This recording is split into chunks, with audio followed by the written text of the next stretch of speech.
Hello, hello. Not on the air yet.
Welcome home, gamer.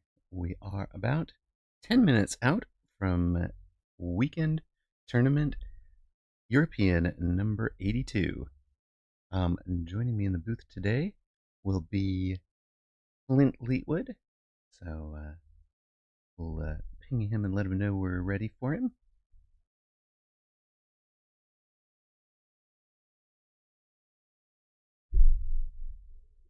And hopefully we'll have sound sorted out right from the get-go.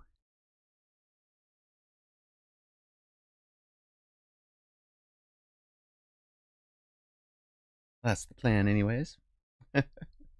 Finally remembered to get that right. And then we'll talk about the patch a little bit, I think. And Ooh, moment. Hello. There you are. Hello, hello. Joining me in the booth, Clintleetwood. How are you today, my friend? Hi. I am good. Wired on caffeine. Been going for about 7.5 hours now. You're doing the Asia. You're doing. So, do you want to talk about the tournament you are doing tomorrow? Yeah. So tomorrow, Woot decided alongside multiple other members in the 301 community to host a tournament that was, I believe, invite only amongst the 301 members. So we're going to be showcasing essentially 301's best, Very and nice. to give you an idea, if you're not too familiar with that player base, that's people like AFK Woot, one of the best players in the world right now, right? Conclusion, Skay, Cast, Yota, some really exciting names that have some very unique play styles. So, and what be time? Very fun. What time is that tournament? You give it. Get you with the soft pitches. Yeah, no, 1100 CET. That is tomorrow. So be there, be square. It'll be 2 a.m. my time. Oh, good so God! we're gonna be having a good time. Yeah, it is 2 a.m. my time as well. So Yeah. I will not be joining you to cast that one, but definitely wishing you guys good luck, and I will be looking forward to catching the content after. Very nice, very nice. There's also been a patch drop recently. Oh, yes. Do you want to walk through that real quickly? We can pull up the Ooh, yeah. Let's do that. thing. This kind of sets the context for Yeah. our tournament, first tournament under this 1.1.1 patch. Obviously, the combat power adjustments are important for the player base. Kind of transitioning. I think that's the biggest winner here. I'm going to be honest with you. Yeah, I really love this change. Yeah, if you're going to use it as a top, as a season progression, this is a good change, I think. And then it's interesting that the top 200 worldwide can lose up to 600 combat power. It surprised me when I started losing some. I was like, wait, what? Hold on. That means I'm top 200 world? What? Yeah. But yes, apparently I am. You play the game as frequently as I do. I guess you get a lot of combat power. Um, and I mean that's the way it was designed originally. So there you go. Um, what do you think about the new specialist, missile specialist? Have you had a chance to play with that yet? I have had one game with it, and that's because I've only seen it one time. But I played against it a few times. Mm-hmm. Um, you know, one of the cool things about specialists like this when they come at you and they come out new is it reminds you so much of all these weird little breakpoints, and you start to realize how important some of these early levels on or units are. Mm-hmm. And Yeah, I think my only critique about this specialist is that I do think it is in a game where tempo seems to be a dominant strategy. There are some like turtley strategies, right? There are some defensive strategies, and I would really love to see a specialist playing more to that end, right? A lot of the specialists right now that we see are these like a lot of credits for like um, um, upfront, early round value, and I would like to see some other changes. I do think it's a cool addition, though. I love seeing more spells. Yeah. In this sort of asymmetric way. Right. I think this does make for some interesting gameplay. Yeah. My first two games with it, the first game out, opponent shielded both towers, both groups of units on round two, and I had only used one of the two drops, so that one got blocked. But neither of those shields came Mhm. down until round four, and it was just tempo crippling for me. I didn't have a shield break up yet, Mhm. so so that was painful. And then the second game, opponent didn't shield around it at all, and it was exactly what you said. It was this massive tempo swing. So we've only got about 3 more minutes to get through the rest of the patch. So let's talk about the crawler changes, if you will. We've dropped Yeah, hit big points by one. Love it. 5%. A whole bunch of techs are cheaper. Subterranean Blitz is more efficient. It reduces more damage, and loose formation reduces hit points. So, right. I kind of like it too. I think Fangs and Mustangs being better against crawlers in the early game matters a lot. The big one Mhm. for your 301 tournament and Woot will be this change to Overlord. Want to walk us through that one? Yeah. So here's the deal, right? It really seems like a dominant strategy as of late has been this idea of quad tech boats, and the four techs that I typically see or have been seeing is mothership, launcher overload, range, high explosive, and these two changes here I think are very mm, tight changes to hopefully shake that up a little bit. Um, there was a recent change where basically Overlord's projectiles um, were made so that they were less anti-missileable. All right, And this is also they the move reason faster. why. Yeah. Yeah, yeah, exactly. And I think this is also why we saw a slight buff to Mustang's missile interceptor Mm-hmm. recently too. But I just want to talk about. I mentioned this earlier in one of my casts. Is that I think proj speed is probably outside of range, probably one of the most absurd things to be able to alter in the game, and you can't, right? And so here's the thing: um, wasps for a long time weren't that great. They had Mm. a very small tweak. Wasp projectile speed Right. was 20 made 25% faster, and they became like a carry mainstay, a carry staple, became very strong. Right.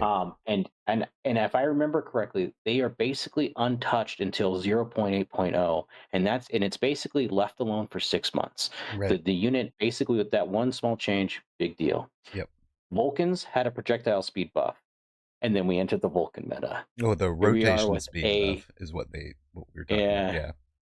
but rotation, but they also had a projectile speed on top of that. Oh. Rotation speed and projectile speed, both those things in conjunction, I think were really juicing the unit. I agree, but I'm just drawing a correlation here that I Right. think projectile speed is incredibly powerful. And here we are, right, with overlords getting a shadow buff on the projectile speed, and we're entering a bit of a meta Right. centered around overlords. Right. So yeah, Sledgehammers get a 25% requirement to rank up, so that's going to slow I down love some this of those change. carry sledge strats that have been dominating, especially at the middle MMRs. Wraith should have a supporting tech improvement. The degen is a little bit easier to slap on. Since it's so Okay. counterable by Photon, I think this makes good sense, but it should be the first tech I plan on taking almost always for a Wraith. It's especially powerful um, over a crawler war. Phantom Ray was pretty well balanced. Scorpion, it just has a couple of changes. Scorpion, we've got an increase in attack that changes that breakpoint you and I were talking about with regards to Scorpion against Typhoon after the 1-on-1 get taken. And equipment, the Nano Repair Kit is now level 3 and costs 100. So a whole bunch of good things there. But it's time to turn our attention to a weekend tournament number 82. Starting in about 15 seconds, we've got 271 registrations. That'll be 3 small tournaments rather than 2 large ones. 256 is the breakpoint for 2 large ones. We, of course, will be in Mechabellum Advanced Group 1, where you've got Andy as the top seed. I see Apucci. There is Skay. You're defending America's champion. Steel Saint against Mumbo Jumbo. My goodness, that's a rough draw. Oh man. What do you think about River Skende against Cast? There's, I think that's a great game. Very close in seating too. Mm-hmm. Now check it out. Let's do it.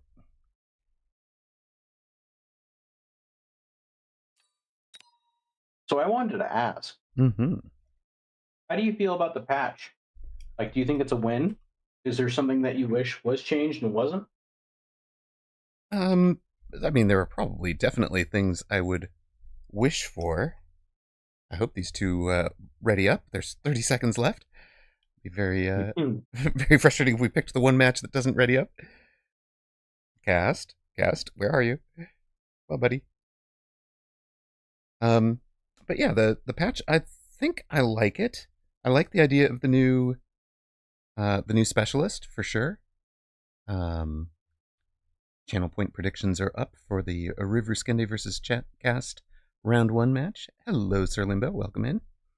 I like the idea of the patch. I think the sledge change, it's always frustrating to be on new sledges. We're going to get nerfed, but I feel like they've been really good in terms of the overall balance of the patch previous to this one. I thought was very good, so I'm glad that this isn't a major shakeup anywhere.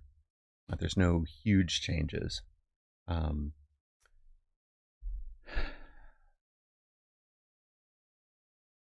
I, at least to me, it has felt like there's been a lot of variety and a lot of different strategies can work. Right. Mm-hmm. So I've been enjoying that. I've really been enjoying the amount of creativity and flexibility that I've had.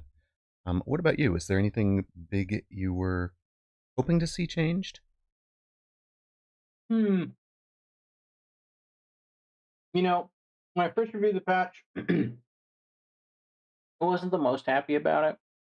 But I think the more it sat with me, I think the happier I've been with it. I think in retrospect, and this is feedback after playing some games a lot with crawlers. Mm-hmm. I don't think the nerf was enough. I think it needs to be like 2% more, and I think we're good. Yeah, I do think crawlers as a start have been very strong. Like a round 1 crawler start, it feels very, very strong compared to round 1 Fang to me. Mm-hmm. Mm-hmm. Yeah, but All right, welcome. other than that, I think it's pretty great. All right, go ahead. Oh, carry on. Welcome on to Weekend Tournament 82. We have River Skende Nearside Blue. Far side, we've got Cast in red. Cast, of course, one of the longtime top players, very highly seated in terms of, when we did the opening tournament, the launch clash tournament. He was one of the top seeds coming into that. Um, he's really well known for his use of mobile beacons and positioning.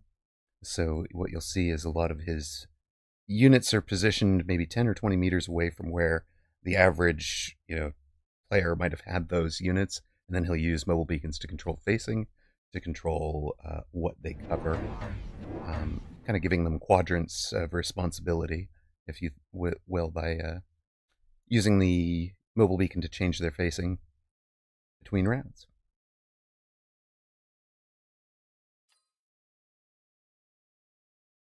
Yeah, it's also important to note, I think, that Cast will also be playing in that 301 tournament that I was talking about earlier tomorrow.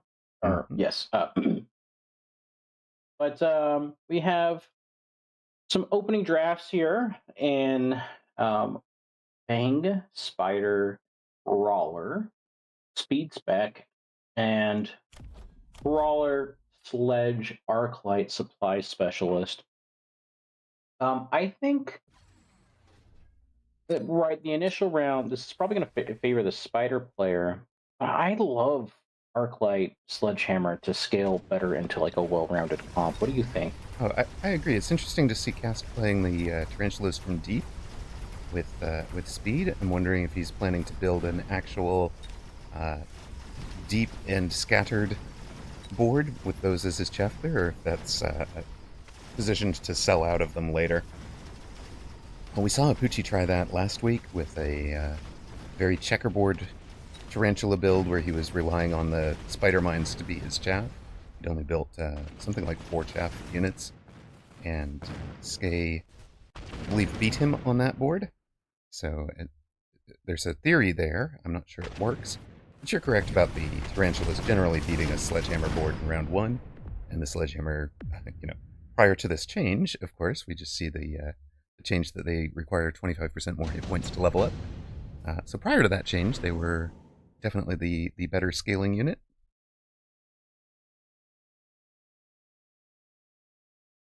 Yeah, even with crazy decks that spiders have access to, right? I mean, they have field maintenance, they have armor, and they have spider mines. All of those scaling crazy with level. So to say that like sledgehammers are outscaling them, like is really saying something. And I think that moreover, that change recently was also a slight nerf to the sledgehammer scorpion matchup. As it turns out, if EMP is on the bar for sledgehammer, and it is, the scorpion isn't an end all be all answer. You Right. you need actually a lot of arc lights to kind of be in there doing the job of clearing sledgehammers, and you need like scorpions kind of for just like shield break. It's kind of a weird knife's edge dilemma. Yeah, I think people tend to overinvest in Scorpion, and I kind of count on that when I'm playing the Sledge or Mhm. Steel Ball approaches. Uh, Basically, if I build enough chaff, then their Scorpion answer is horrendous against me.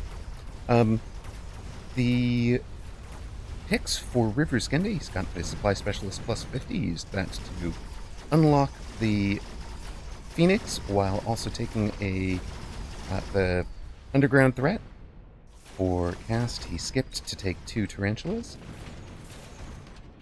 Of course, the tarantulas aren't going to shoot up very well, and as long as the sledges clear the fangs, the Phoenix get to clean up. Yeah, I love Badger into this board.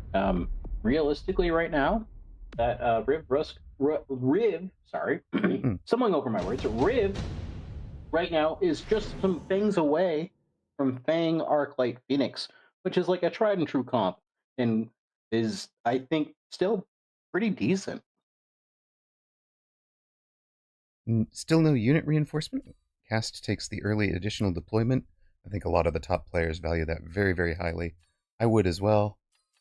You're just going to always want to be building out your board, and the top players will tend to uh, spend the 50 to unlock extra deployments just to be kind of steadily bringing out chaff to get to those 10, 11, 15 chaff boards by late game. River Skende does not go for it. He takes the supply enhancement instead. So maybe worried about Cast countering his specialist by taking the supply enhancement, takes it himself. So he's now basically a cost control specialist without the penalties. He's going to have plus 100 cost per round. Cast took the missile drop, is going to drop them on one of the Phoenix, and River Skende adds a pair of Wasps. While we've now got a flanking Tarantula over on this side. Interesting. It kind of looks like what Cast is going for here is a similar idea to why sledgehammers were nerfed. The patch notes made mention that some players were finding a lot of success by placing sledgehammers in the middle, similar to how Cast is placing these tarantulas in the middle of the map, and then placing these like deep flank units to pull away and create these little pockets in front of these towers. Right. And what ends up happening, right, that your units, while they end up dealing with the flank and handling it, end up just being a little too late, and these towers get really difficult to defend against. Right. Cast was demonstrated that in last week's tournament, the sledge build. So he's very much a proponent of these two deep flanks and pulling your sides. Certainly have had plenty of success with that, kind of replicating that against folks at my MMR. Oh, yeah.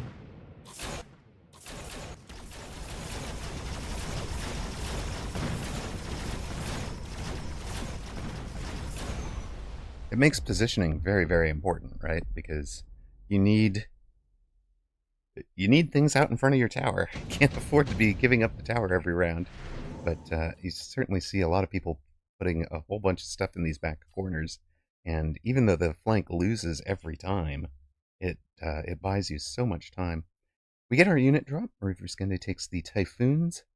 You had said Fire Badger might be a good board, good choice for his board as well, but both of those as good chaff clear options. The Sabres might have been decent as far as just putting a hit point stopper in front of those towers for Riv, just to buy some time. We'll see what Cast takes and where we're getting. Cast also took the Typhoon.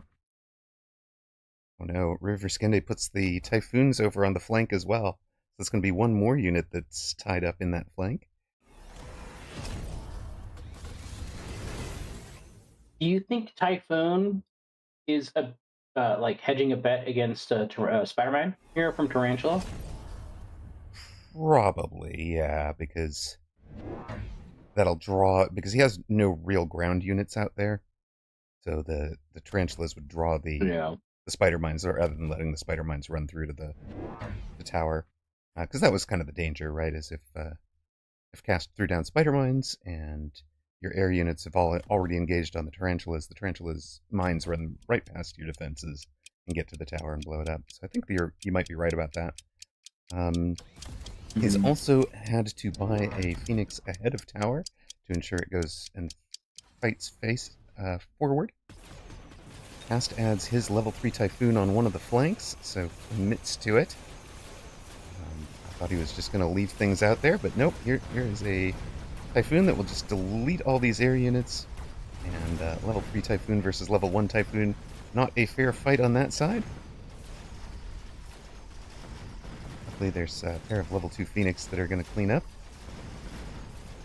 But by then, you can see how much of the main army has already pushed through. There's only one Phoenix left trying to defend that tower. Mm-hmm. And it really comes down to how much heavy lifting can this level 3 Typhoon do. Sniping that Tarantula is a good start, but this tower timing is pretty brutal. There goes the level 3 Typhoon. But that Tarantula still goes. Sorry, the Typhoon still keeps going. That's crazy. One down, the other one gets through. Man. Sir Limbo says, I hope Riv wins this, but I fear he won't. You get Ion Blast as a possible drop. I think it's a bit late for subsidized marksman at this point, but you never know. Some people do subsidized and then drop, do elite recruitment so they can drop level 2s at 100 cost apiece. Rhino Assault for Cast in a defensive positioning. And you can see one of the ways that that last fight went so well is he had given his fangs range. So this is starting to look like a carry fang plus tarantula build for Cast. And there's no Mustangs on River Skende's side. The fangs will currently outrange everything on the board except for the Phoenix for River Skende.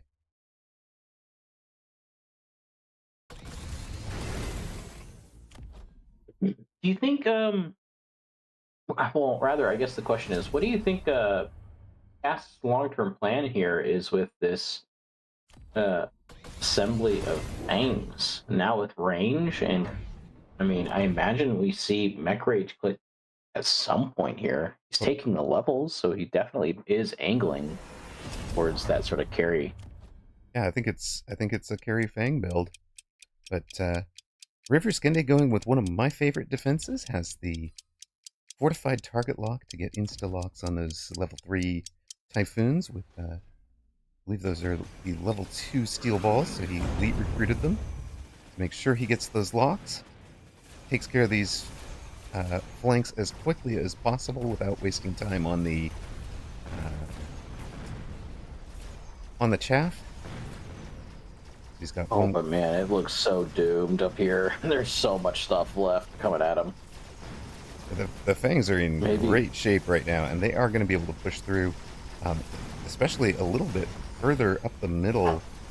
I think they would be able to get through to one of these towers really quickly during that debuff, especially with Mech Rage, as you were saying.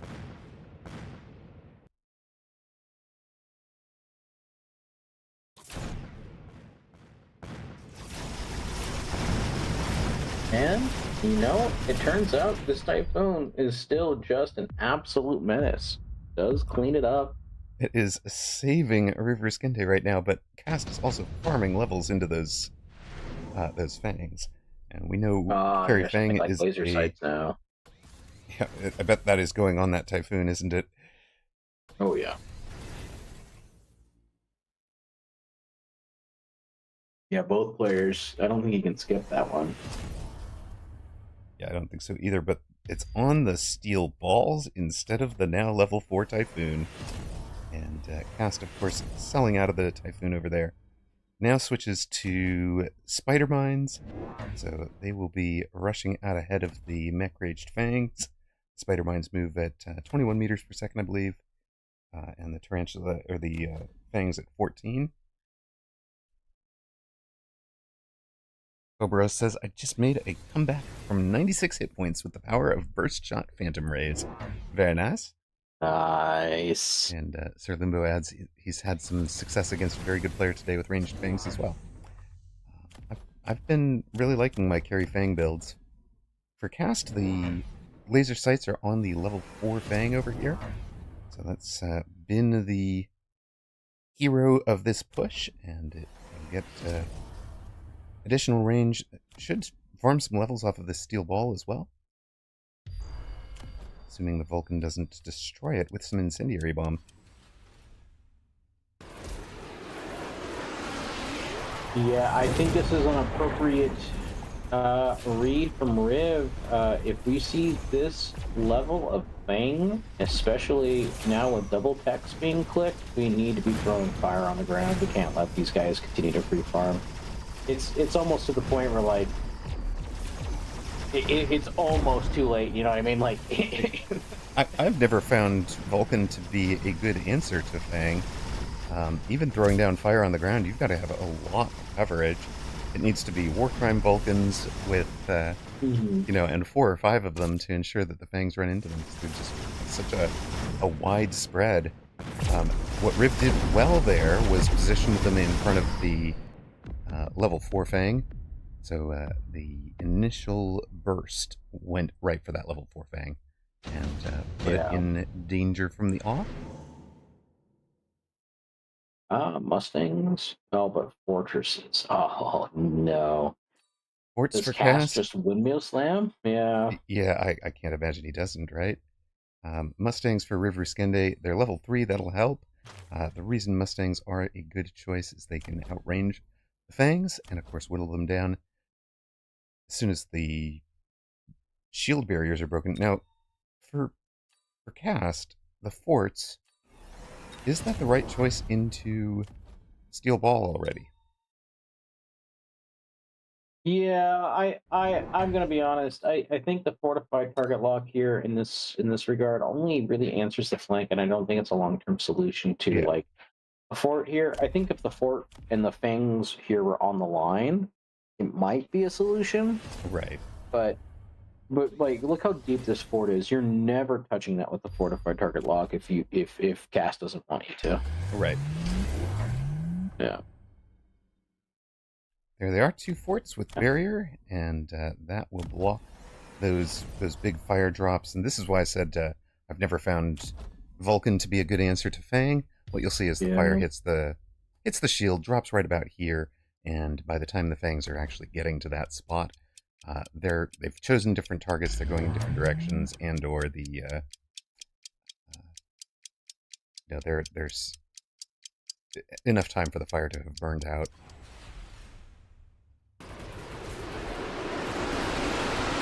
I think Cast just did some 3D chess there, or sorry, some 4D chess, and completely blocks that entire set of oil. Mm-hmm. Well played to that. That was very nice. So those level 4 fangs man. survived a long time. That you do eventually get the job, get taken out by the fire. Actually, I think there's one left over there. But on the near side, goodness, that is the side that had the level 2 fort. That was a comprehensive win. And all we need are some fangs to clean up these couple of pesky phoenixes. And yeah, carry Fang online. The Vulcan's in a lot of trouble. Oh yeah. And here's the really scary part, right? Is the question now for me in my head. There's Yeah, the windmill slam. Advanced power system. Let's make those things fast. That's exactly the card you want to see in this composition too. Like we want to cross as much distance as possible. We don't want to give these Vulcans any time to drop as many incendiary bombs as possible, right?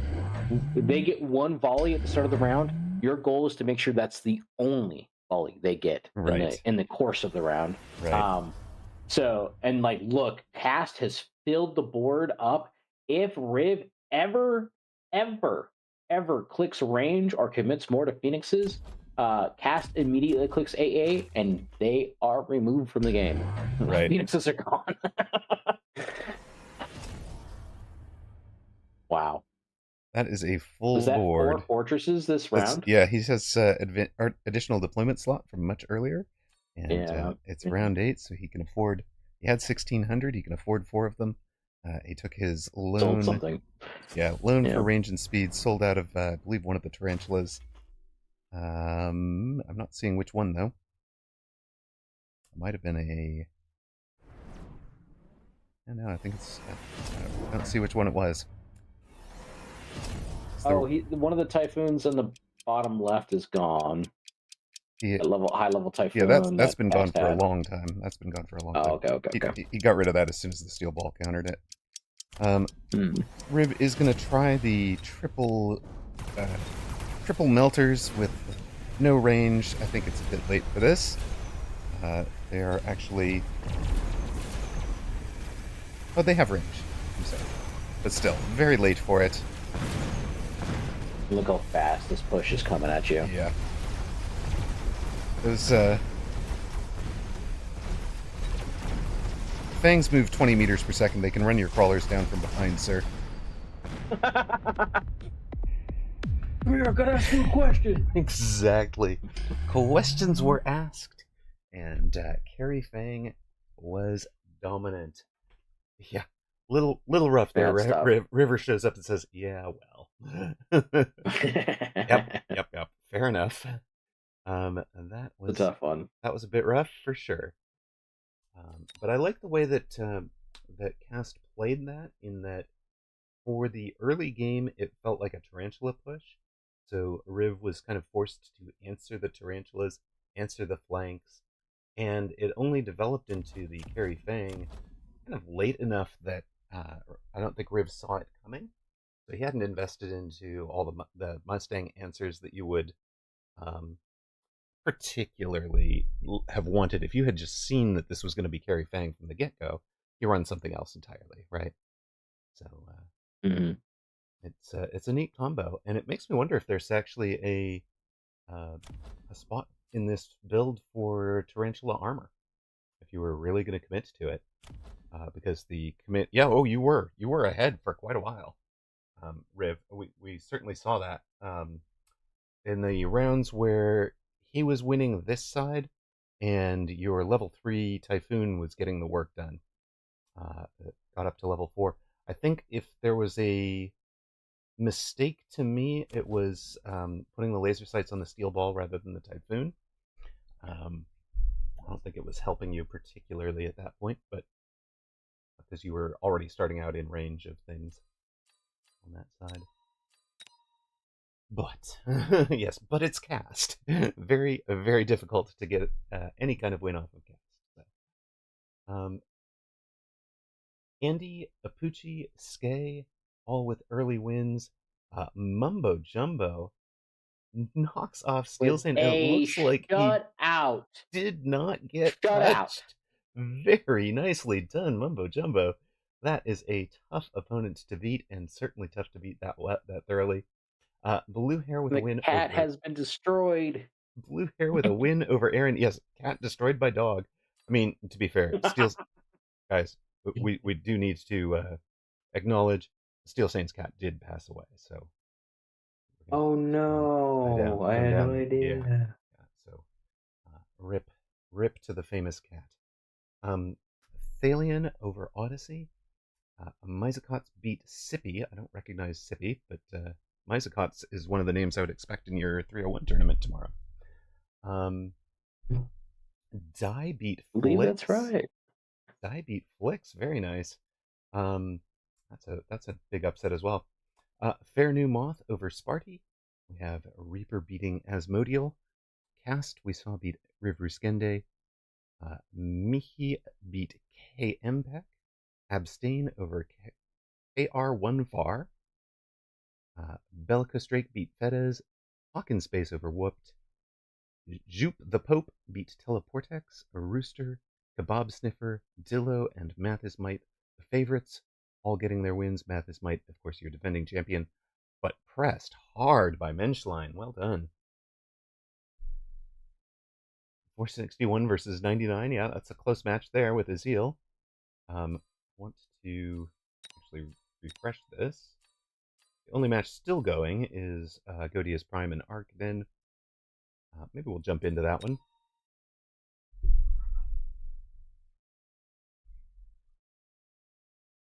Yeah, let's give this a little peek.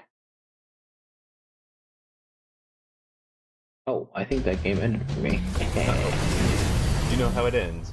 I've still got round 10, so there's Arkin at 433 hit points, near Marksman Specialist. Codius Prime Farside Giant Specialist. Mini Melt.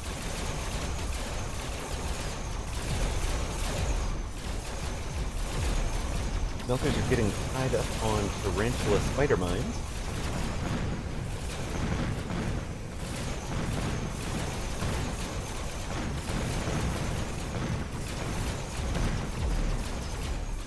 I think eventually this comes down to a range war with the marksman winning against the melters, right? A level 8 marksman over here, guys. That's tough to beat. Yeah, I think it's gonna really come down to EMP barrages and how lucky that kind of ends up. But yeah, this on paper favors the marksman for sure. Yep.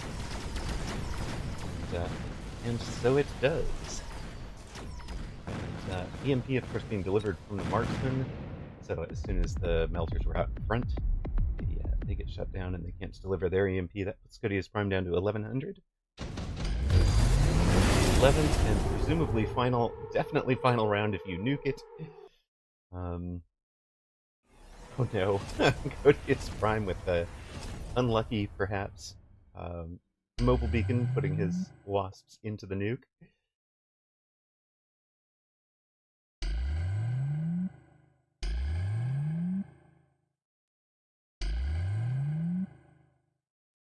That nuke, realistically, I don't feel like should do a whole lot unless that shield does go down instantly.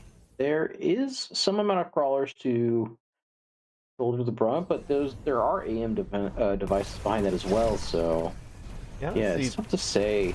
I don't see much of either of these nukes actually getting through very much. The worst victims are going to be wasp shields, I think. You can Yeah, see the vast majority of these armies are fighting in under. Oh, Godius Prime that's a perfect dodge. His front wasps got out in front of it, and the back wasps hadn't gotten into it. So, oh all the man. wasps together on one side.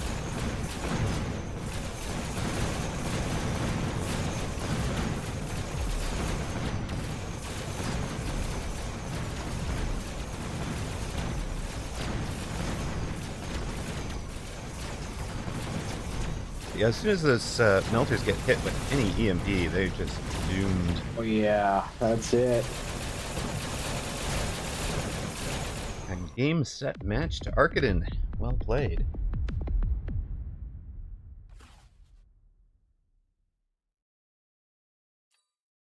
Yeah, we definitely want to go back and watch that Mumbo Jumbo game for sure. That is pretty impressive. At the bottom end, the folks that weren't in the top half of the group, we have wins from Flashmate 0, TNT 11, congrats Bimpy, Timegeist, a rookie 1, don't recognize the name there, Sugar Shane and Harry, Bradbury, Omini, Mike Tyson, Irwin, Jockle, Cognitive, Royal Beast, Wimbley, Nostradatus, No Cars for You, Puja, Organized Chaos, um, what's this one? Bin and Knox? Anyways, that YOLO guy, Zoogie B, James S. Andrew, and GGG. All getting the W's. We'll go to round 2. We had 92 participants. We should be on about, what's that going to be, 45, 46 unbeaten. So no Yes, spoiler this round. 46. No spoiler this round. We should have a spoiler next round at 23. I will be grabbing a soda. I'll be right back. All right. Well, this, as we know, is the round of kind of some mismatches. So, you don't necessarily expect James S. Andrew to put up the fight against Math is Might. You don't necessarily expect, but we saw Math is Might got pressed hard early. Mumbo Jumbo is on a flyer. Bimpy gets Mumbo Jumbo in round 2. Do we want to take that one for the... I mean, kind of... I feel like he earned a bit of airtime for that one, for sure.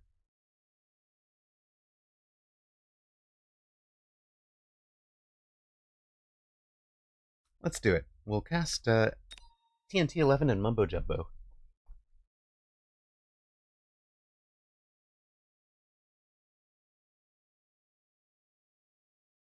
Okay, have we decided, or have you decided on a game rather? I did. I took TNT 11 versus Mumbo Jumbo on the grounds that Mumbo Jumbo had just done the big win, and it is evenly predict or even seedings, I should say.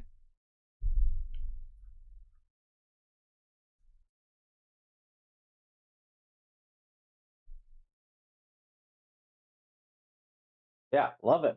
This will be fun. I'm going to introduce match and let you stream the or cast the piece of first round because I got to fill the coffee real quick. So Of I'll do course. the strategy side of it, and then duck out while you do the play-by-play. Of course.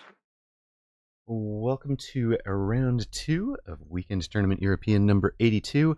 You have TNT 11, we know here on Twitch as Bimpy 11, and Mumbo Jumbo. Mumbo Jumbo coming off of a huge round 1 upset win over Steel Sane, and Bimpy is going to be near side blue. Mumbo Jumbo Farside Red. These two right around the midpoint of the group, so it should be, round two has those pretty lopsided matches, but this should be a pretty close one. Bimpy, TNT 11 taking the runner-up from Mini Tournament 82 Intermediate Group 1 this week. And starting with no chaff, but a Tarantula and Marksman pack. Marksman do not have Assault mode. I'll add some chaff, of course. Note that he does one of the things I really like to do. This is a very subtle thing, but and it might have been driven by the Stormcallers as much as the chaff choices. But by picking crawlers, which is what Mumbo Jumbo also has, he leaves himself the possibility of getting a Fang drop on round 2 or 3 if there are no Fangs on the board. Mumbo Jumbo Farseer plus Stormcaller, not one of my preferred packs, just because I feel like those two have very similar roles, but of course the Farseer shoots up. The Stormcaller does not. Yuzu just says, I heard Fangs.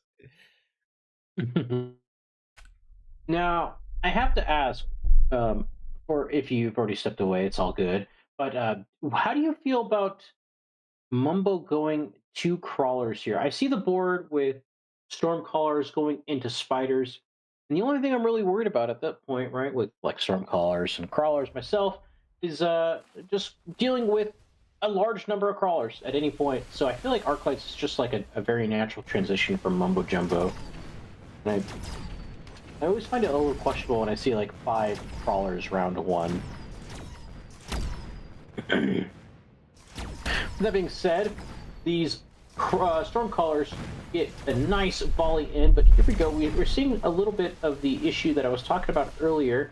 We have these Crawlers getting in on the Stormcallers on the left-hand side, cracking in, getting into the tower, and we see a nice little tower timing on the right-hand side, though. A bit of a reverse tower timing.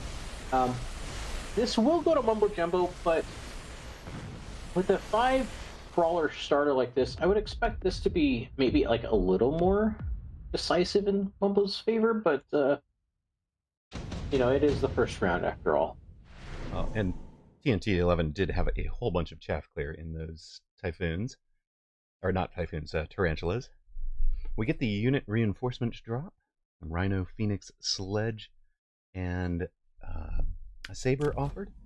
Bimpy takes the Saber. The Saber would have been my choice to counter the Tarantulas, but Mumbo Jumbo went for Phoenix. That's always been one of his favorite units. We've seen him build a lot of really good comps that rely on a scaling Phoenix backline. He's not afraid of Fort AA the way that a lot of people are. Just builds into it. So, here you go. And Bimpy, it's a little late after you've seen the round 2 drop, sir, but buying more crawlers as well. Still no Fangs.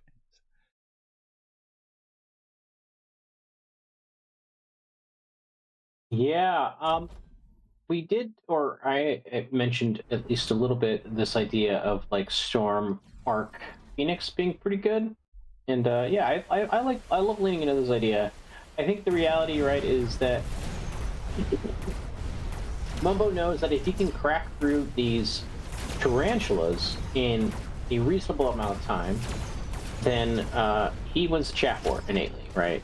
His Arclights are very snug, his Stormcallers are very snug, his Phoenixes are very snug, and as long as he can maintain some amount of presence of chaff or allow these Stormcallers to sit in the back and do their job, these rounds should be easy.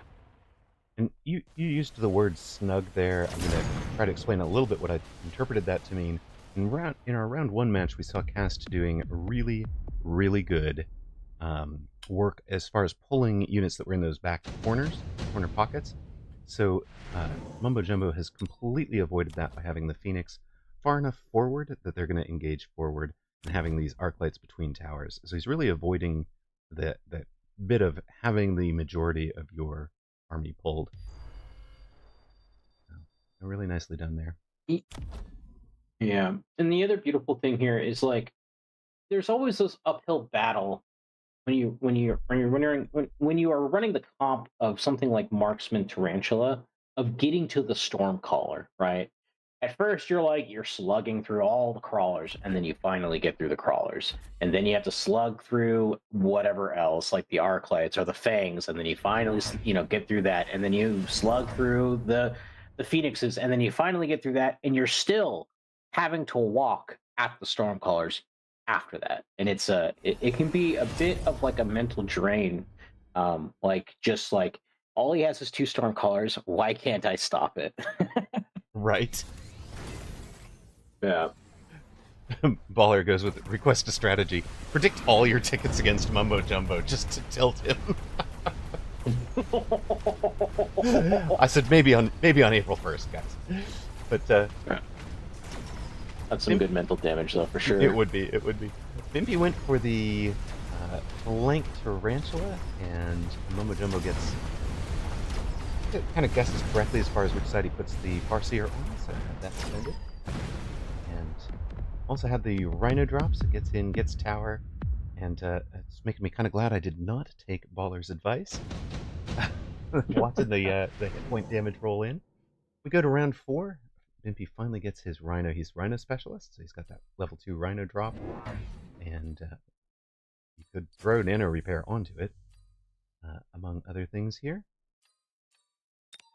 Yeah, I think realistically that's a very strong route to consider here. If you're Bimpy, this is our big turn, right? If we're a Rhino spec and every specialist comes online, like Farspear specialist comes online in round 3, then our turn to win is round 4. So we need to be like really pushing here. So I completely agree with taking Nano and slamming on that level 2 Rhino body. It's a good one to do it on. Oh, no, I don't want to see it in the corner, man. I want to see it right here. I don't either, with yeah. a mobile beacon. But he redeployed the tarantula out of the corner. So using his redeployment, it won't suffer call-in time the way that the Rhino will. And now we've got the full line of tarantulas, five wide here, and kind of hoping that Mumbo Jumbo overcommits to this corner.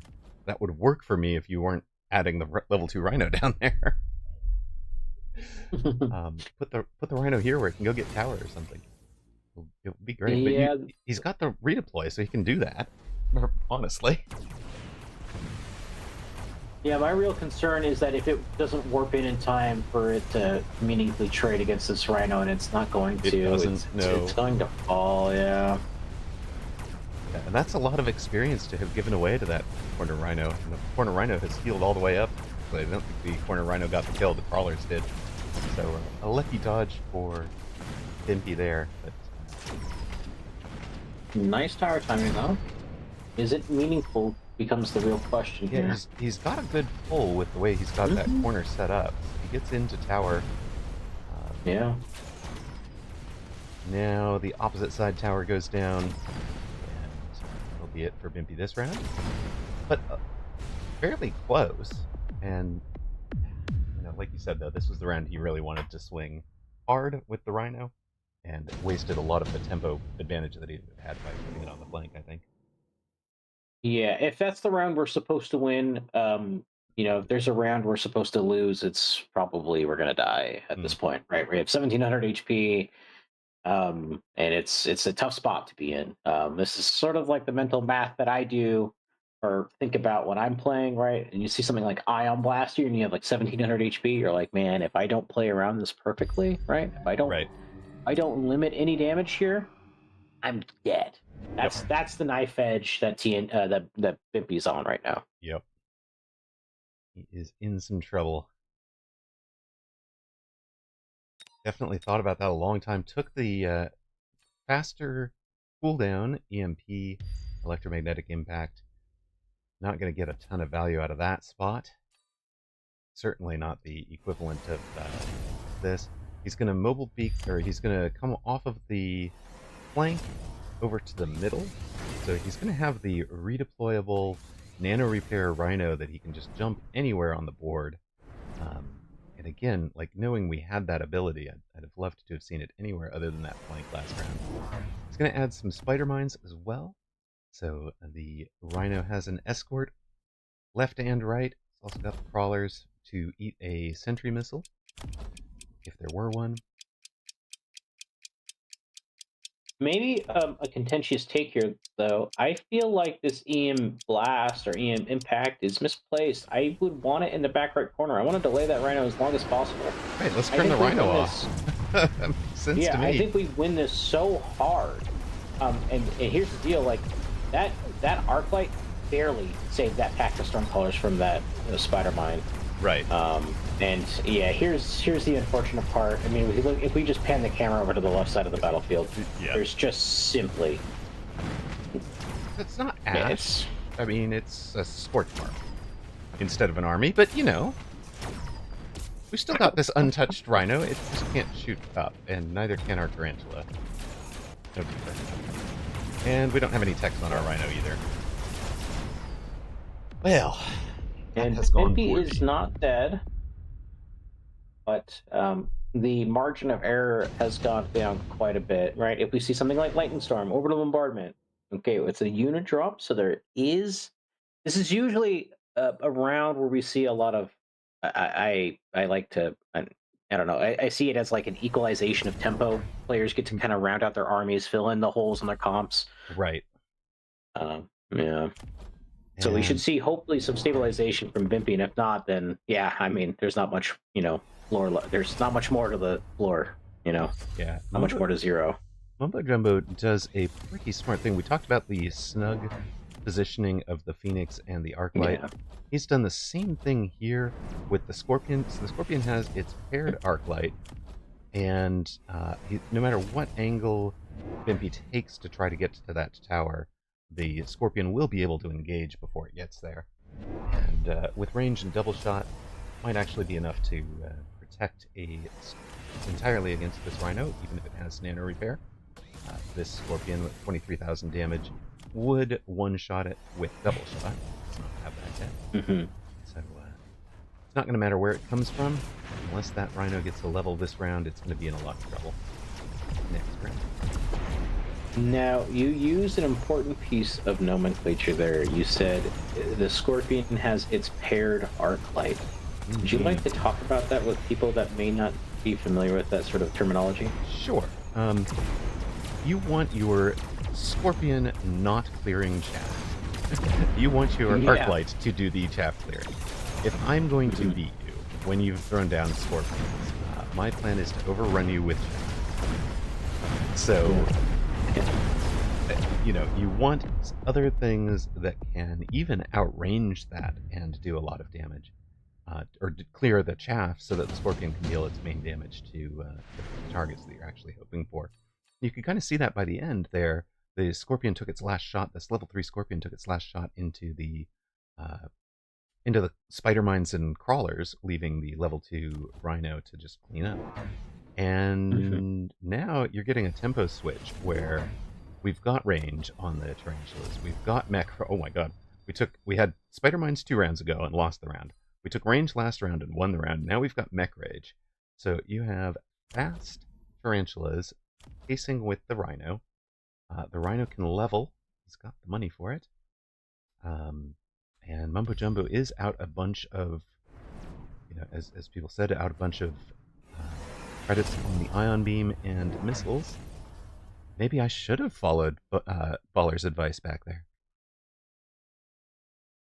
Yeah, there was last round was, I think, Mumbo trying to put it away. I didn't see if he had loaned. I should have paid closer attention to that, but we were in the midst of talking about paired units. Yes. Forgive us. But nonetheless, what I did see, however, was that Mumbo did missile out basically all 4 of these crawlers on the right-hand side, and Bimpy's army didn't care. Yeah. Now, this tower timing, however, is something Bimpy's army cares about. I imagine. Oh, and the level 3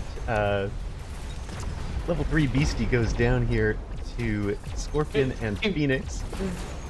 Where did it go, man? It evaporated. It as soon as it was tower debuffed and then it took a Scorpion hit, it went down. Yeah. But a nice tower timing in return too. Yeah. Wraith got the job done. So did Mumbo's army at the end. Bimpy is KO'd in 7 rounds. That was so close. the rhino drop in the corner, kind of unforeseen. Rhino plus, I think it was rhino and wasp drop in this corner. Very tough to play around for sure. And Bimpy almost pulls this back. Uh, really felt like he was turning the corner, but it was exactly what you said, that we had wound up down at 1700 after round 4. Did not have the the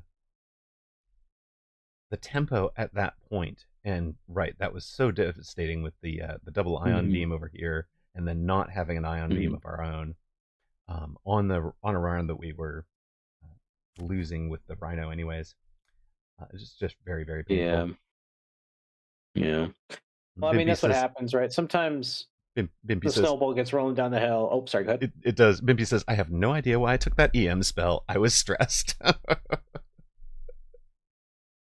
And Mumbo says, he's glad we didn't bet all of our tickets against you. Against him. Well, good game, guys. Well played. Well played. Entertaining. And congrats, Mumbo, on the early big W against Steel Stain. Well done. I'm going to step into Hawk in Space versus Royal Beast, since Beast is ahead. And congrats to those of you that bet on Mumbo Jumbo.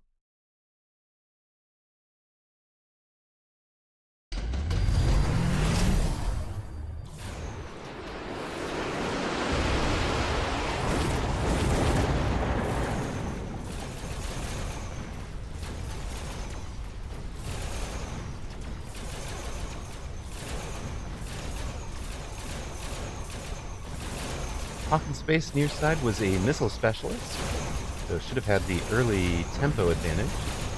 Royal Beast far side a Typhoon specialist, and is making use of those Typhoons. Hawk in Space does not care about the Typhoons. He's going for level 4 ranged elite marksman aerial spec wasps of his own.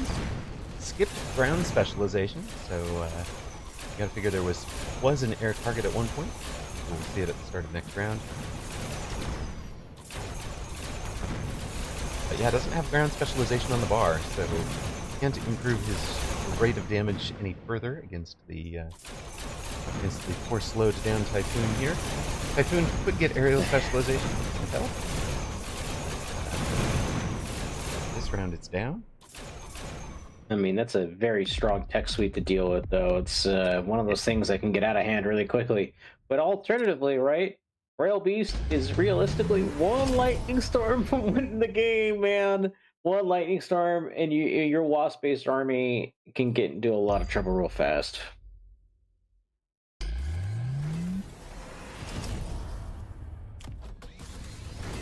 They're actually very nicely spread in terms of being able to avoid a lightning storm with a good mobile beacon one direction to pull them apart enough. Like the lightning storm would have to be here, and you could mobile beacon one out of there if you needed. Note that it's not worth shielding to protect against lightning storm the way that it is against things like orbital barrage, orbital bombardment, or nuke, because if your wasp gets hit by the lightning storm and loses the energy shields to the lightning, then it's also slowed and gets hit again before it gets out of the storm. So, mistake not to make there. Hawk in Space took it's double shot level 3 sabers. Go ahead, Clint. I was just gonna say it's a little wild to say that the lightning doesn't strike the same spot twice. It seems to happen way too often in Mechabellum with lightning storm. But well, yeah, double shot sports. It actually happens in real life too. It's actually incorrect that it doesn't strike the same spot twice. Well, I mean that's the whole point of like lightning rod catchers, right? You just out on the top of a building, right? Yep. It just draws it all to one area. Yep. Yeah. And of course, natural ground formations have that effect as well. So do trees. So lightning really does strike the same place more than once, contrary to the saying. Classic wives' tale. Yes. Yeah. I mean, yeah, it's very interesting to see that the Vulcan was the decision here with the incendiary bomb trying to clear out some chaff. it honestly didn't seem to actually do much. These double shots, saber-tooths, and these double tacked tarantulas just, you know, casually strolled through everything. Portable shield being picked up by Royal Beast here. Incendiary bomb is offered. Hawk in Space has something to think about, but Portable Shield is also very good on a lot of his bodies in these tarantulas and saber-tooths, so that would be my guess if I was in Hawk in Space's shoes.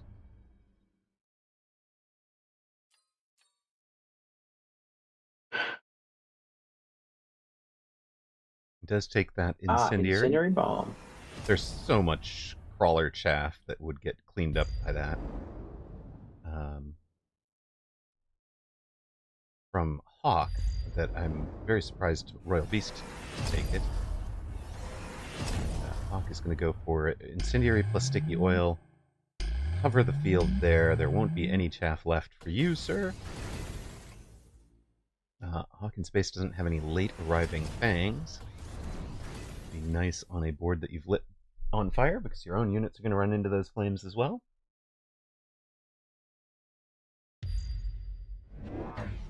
Double melter for Royal Beast with range, trying to stop the double shot sabers over there. And the portable shield will be on the bulk.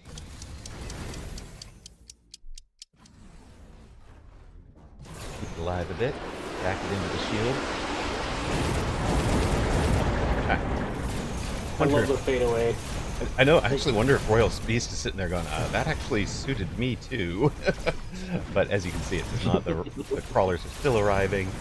Tower is down. Holy smokes, this is an overrun from Hawk in Space. Yeah, this is what Wasp can start to do, man, especially when that elite marksman tech is clicked.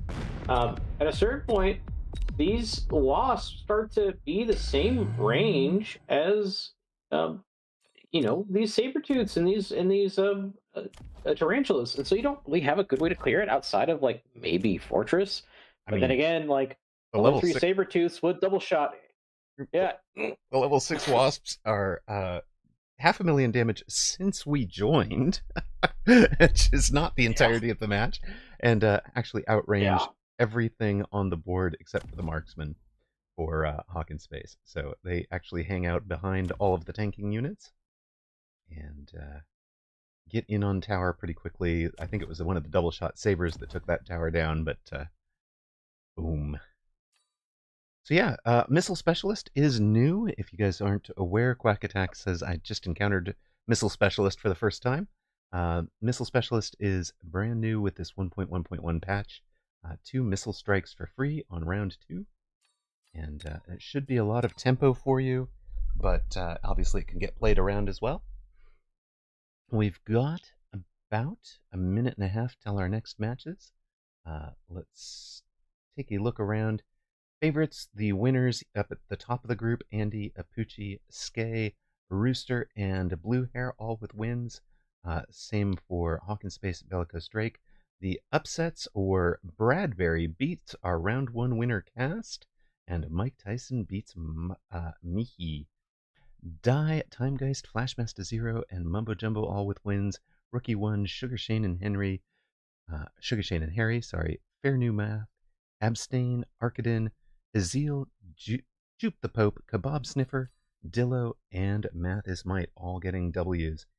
So, we're through to round 3. Andy and Apucci are now the top 2, which means Math is Might will be the top player with 1 minor point.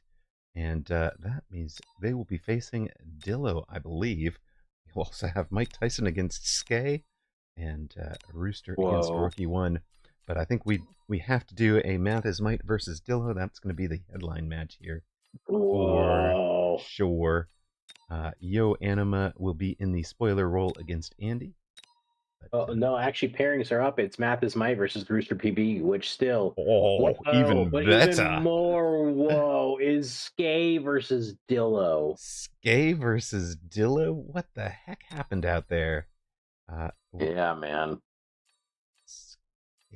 Oh, wow, 13-14. Okay, I had that off. Yep, I was off by 1. Skay versus Dillo, Rooster versus Math is Might. I mean, I think we have to take Rooster versus Math is Might because you have the Asian champion So from good. this morning and the defending elite champion in Rooster. That is just an amazing match. We've got to do it. Two champions going at it in round 3.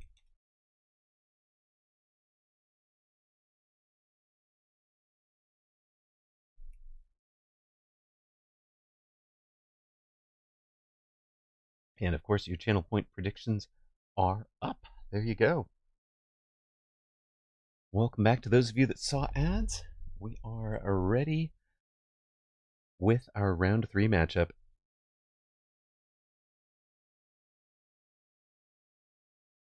Welcome to round 3 of Weekend Tournament European number 82. Two champions going at it. Math is Might won the Weekend Tournament Asia number 82 this morning. Rooster PB, the defending European Elite Champion, having won that tournament last week. So trying to defend his title in the weekly matchups. Rooster's going to take a Marksman Specialist with Fang and Storms.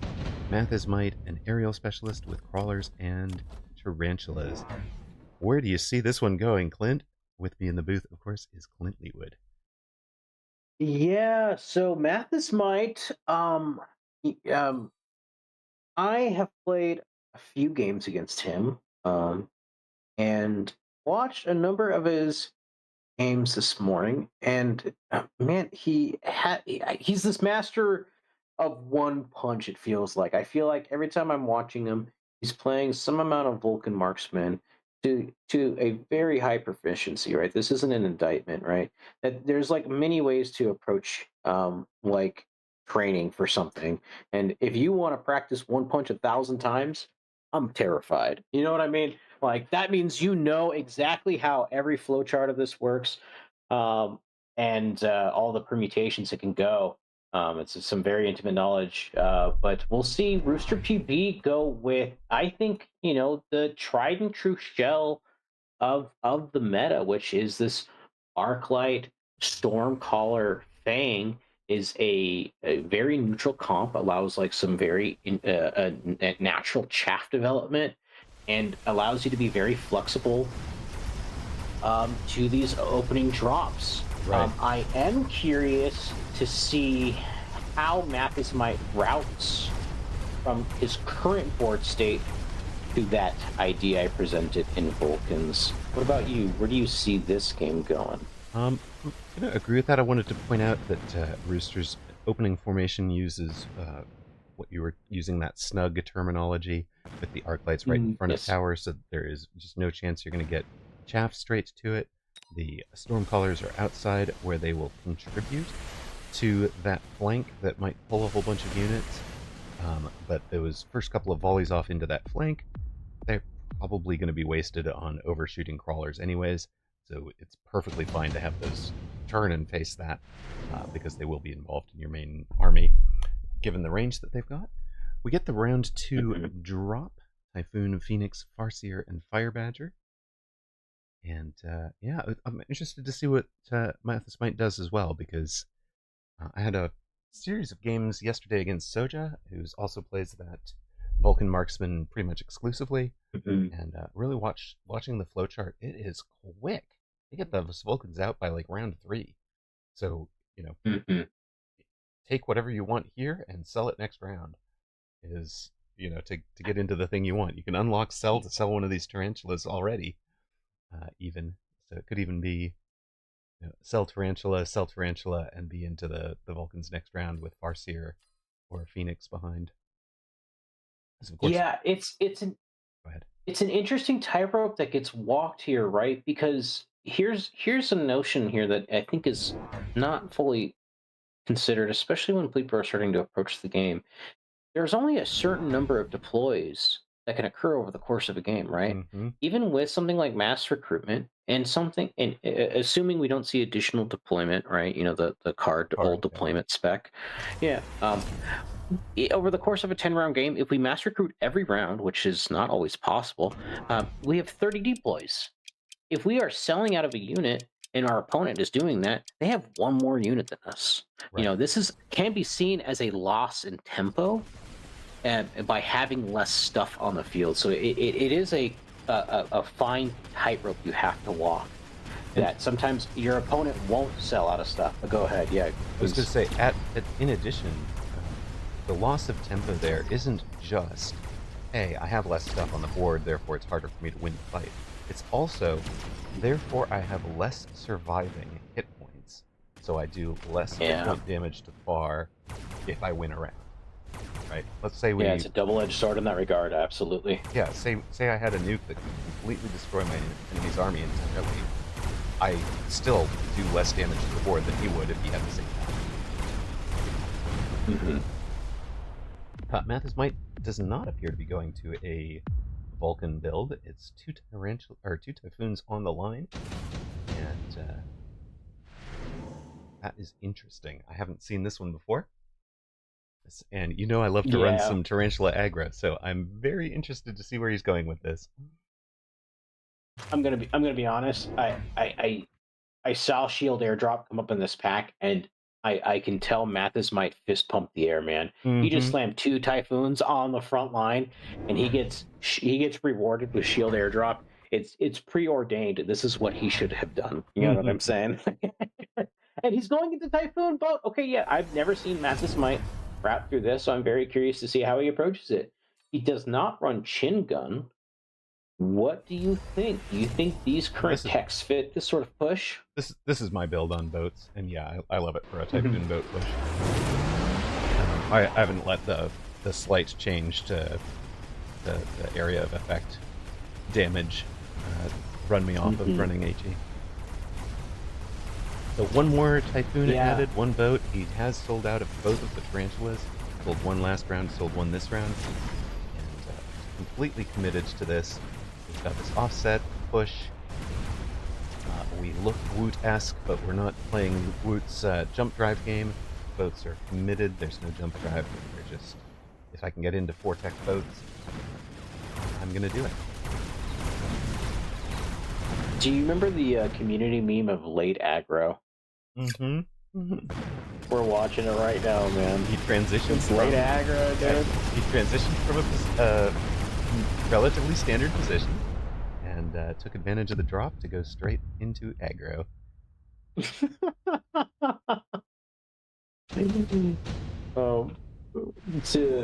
For those not in the know, we used to call that the Shiroha.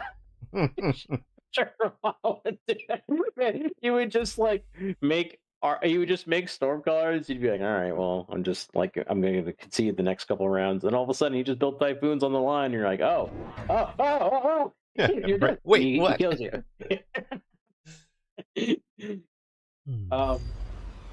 Electromagnetic impact here is going to be a little bit of a gut check here, right? There is no photon emission. However, never mind. I say that the barrier is clicked. Right. The shields are up, which would have helped to prevent the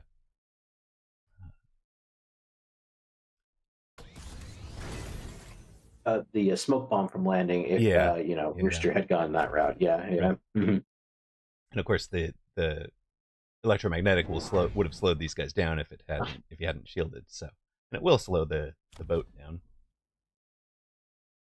Shields are up for Rooster. Rooster also has redeployment, so he's been able to bring key parts of the defense over. Because Mathis Might does not have the jump drive on the way that Woot does, Rooster can basically overcommit to defending this side, the way that you can't quite afford to against Woot. Woot will punish you for overcommitting to defending the side, but here Rooster is just... I've got my Farseers as the answer to the air game, I've got my Scorpions as the answer to the ground game, and I've got enough Stormcallers to just clean this up. I've been able to redeploy Storm, I've been able to redeploy a Farseer, and get the win this round. Mathis Might will be down from, yikes, all the way down to 1448.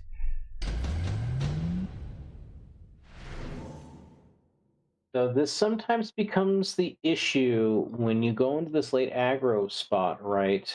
Your opponent has been set up from a standard position, right? So the transitioning into defense is very natural.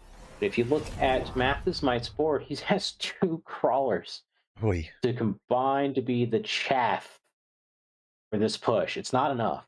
And this is the problem sometimes. You can't feign this because these if you look at most of Mathis Might's crawlers, they're not doing anything. Right. They're getting there far No too offense, late. they're not doing anything.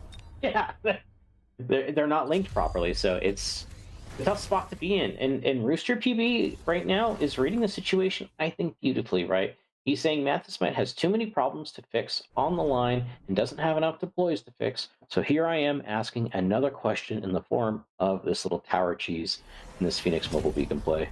Yep. So I'll take my tower cheese piece, knock this down, and hopefully win the board quickly enough and thoroughly enough. Scorpion double shot to bring down the Typhoon barriers more efficiently. The shield airdrop to have a better defense on that side.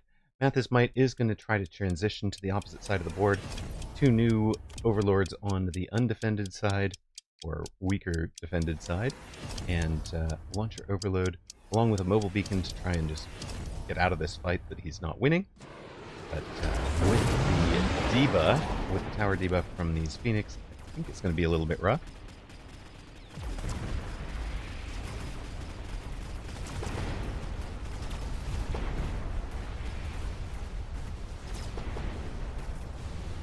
Tower down. And those Phoenix are continuing straight on to the second tower, so he's going to get another tower debuff before Mathis Might even gets to his tower, I believe.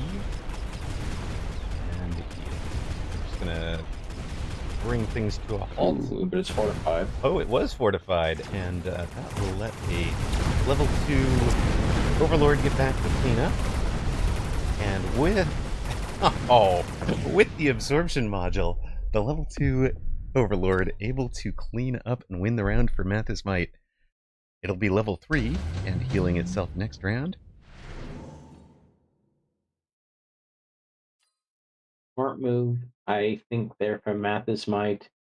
Pretty atypical to see that kind of mobile beacon there. Mm-hmm. But what that kind of looked like, right, is sometimes, right, you might see like just a lone crawler on the right-hand side get mobile beaconed around that kind of pull your opponent's army in a weird way.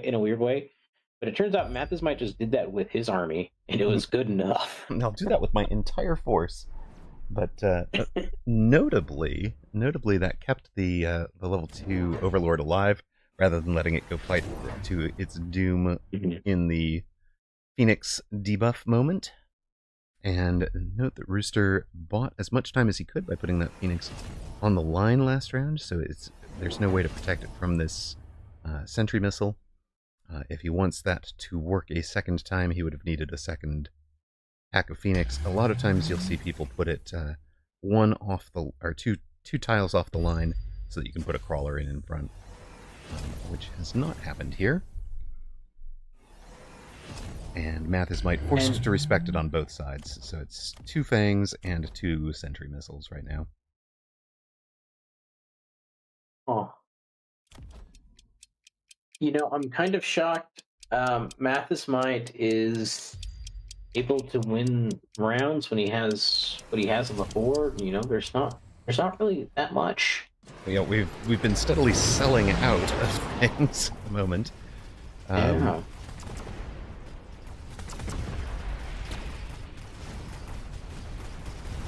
For Rooster, it was a pair of elite recruited Mustangs on this weak side. Mustangs, good enough for taking down the shield, good enough to take that. Well, I guess it was the double shot Scorpion that took down the shields. The Mustangs then clean up the boat, and importantly, they are low hit point things. They won't be giving away a ton of healing to this big beast when it shoots. As you can see, it wasn't healing much at all. So a really good choice from Rooster to kind of, this is how I'm going to negate the special power of that one boat I'm going to give you tiny targets because overkill doesn't count. Sorry. You only get to heal 686 uh, per Mustang killed, so last round it only healed 5,000 damage after being the gold damage dealer due to the damage it dealt the previous round. So, Yeah, and that arrow timing GG's. at the end there wasn't particularly brutal, right? Yeah, It's this was part of the one of the issues that Mathis might was having. He didn't have a lot of stuff, like a lot of plastic, so to speak, on the board. right. He can't really keep this right hand tower, which is the weak hand tower, safe. He was completely reliant on that mobile beacon and that group of fangs in the back.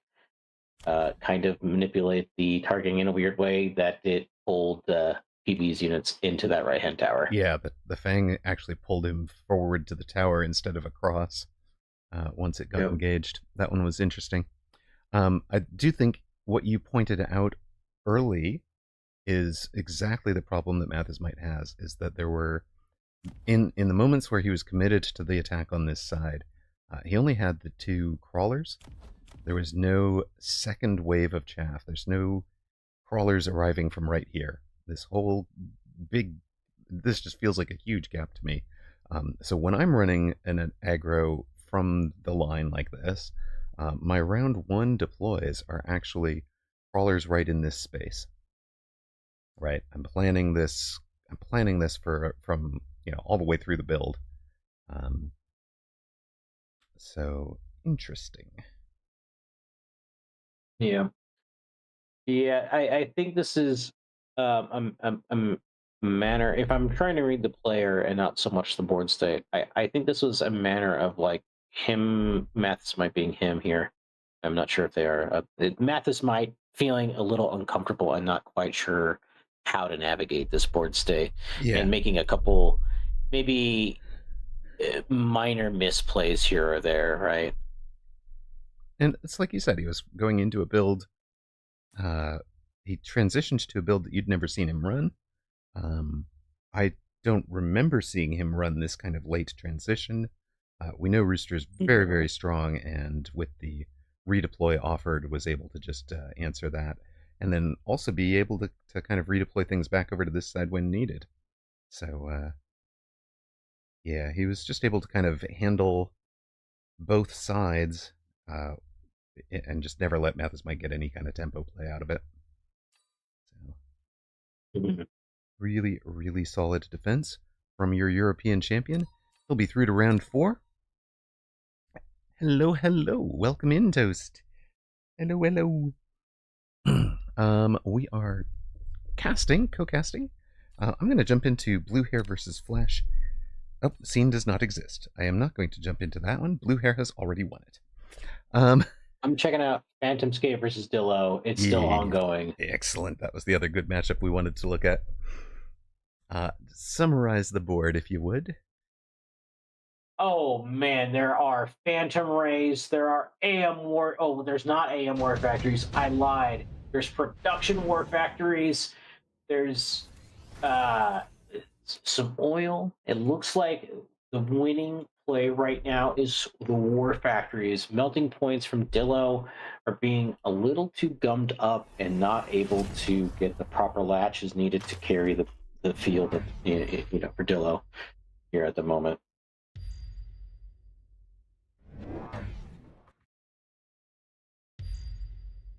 But yeah, Dilla takes a good chunk of damage, mainly from the two remaining War Factories, causing about 1,000 damage their HP.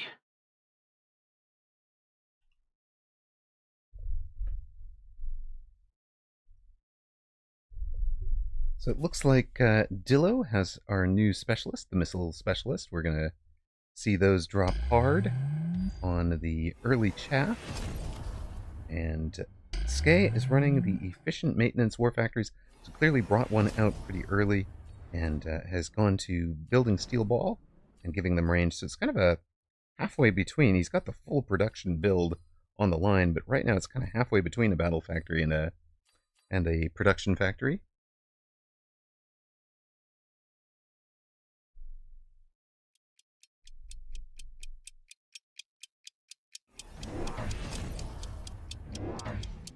So production more factory is making a little bit of a comeback.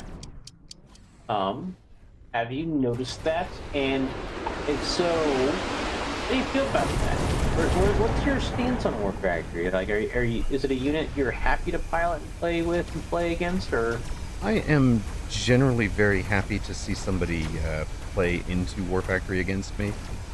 Vic tried a production War Factory against me yesterday, and Vic should be favored in any matchup against me, but I think he did not know that I'm better at defending War Factory than I am at most playing against most builds, just due to having so much practice against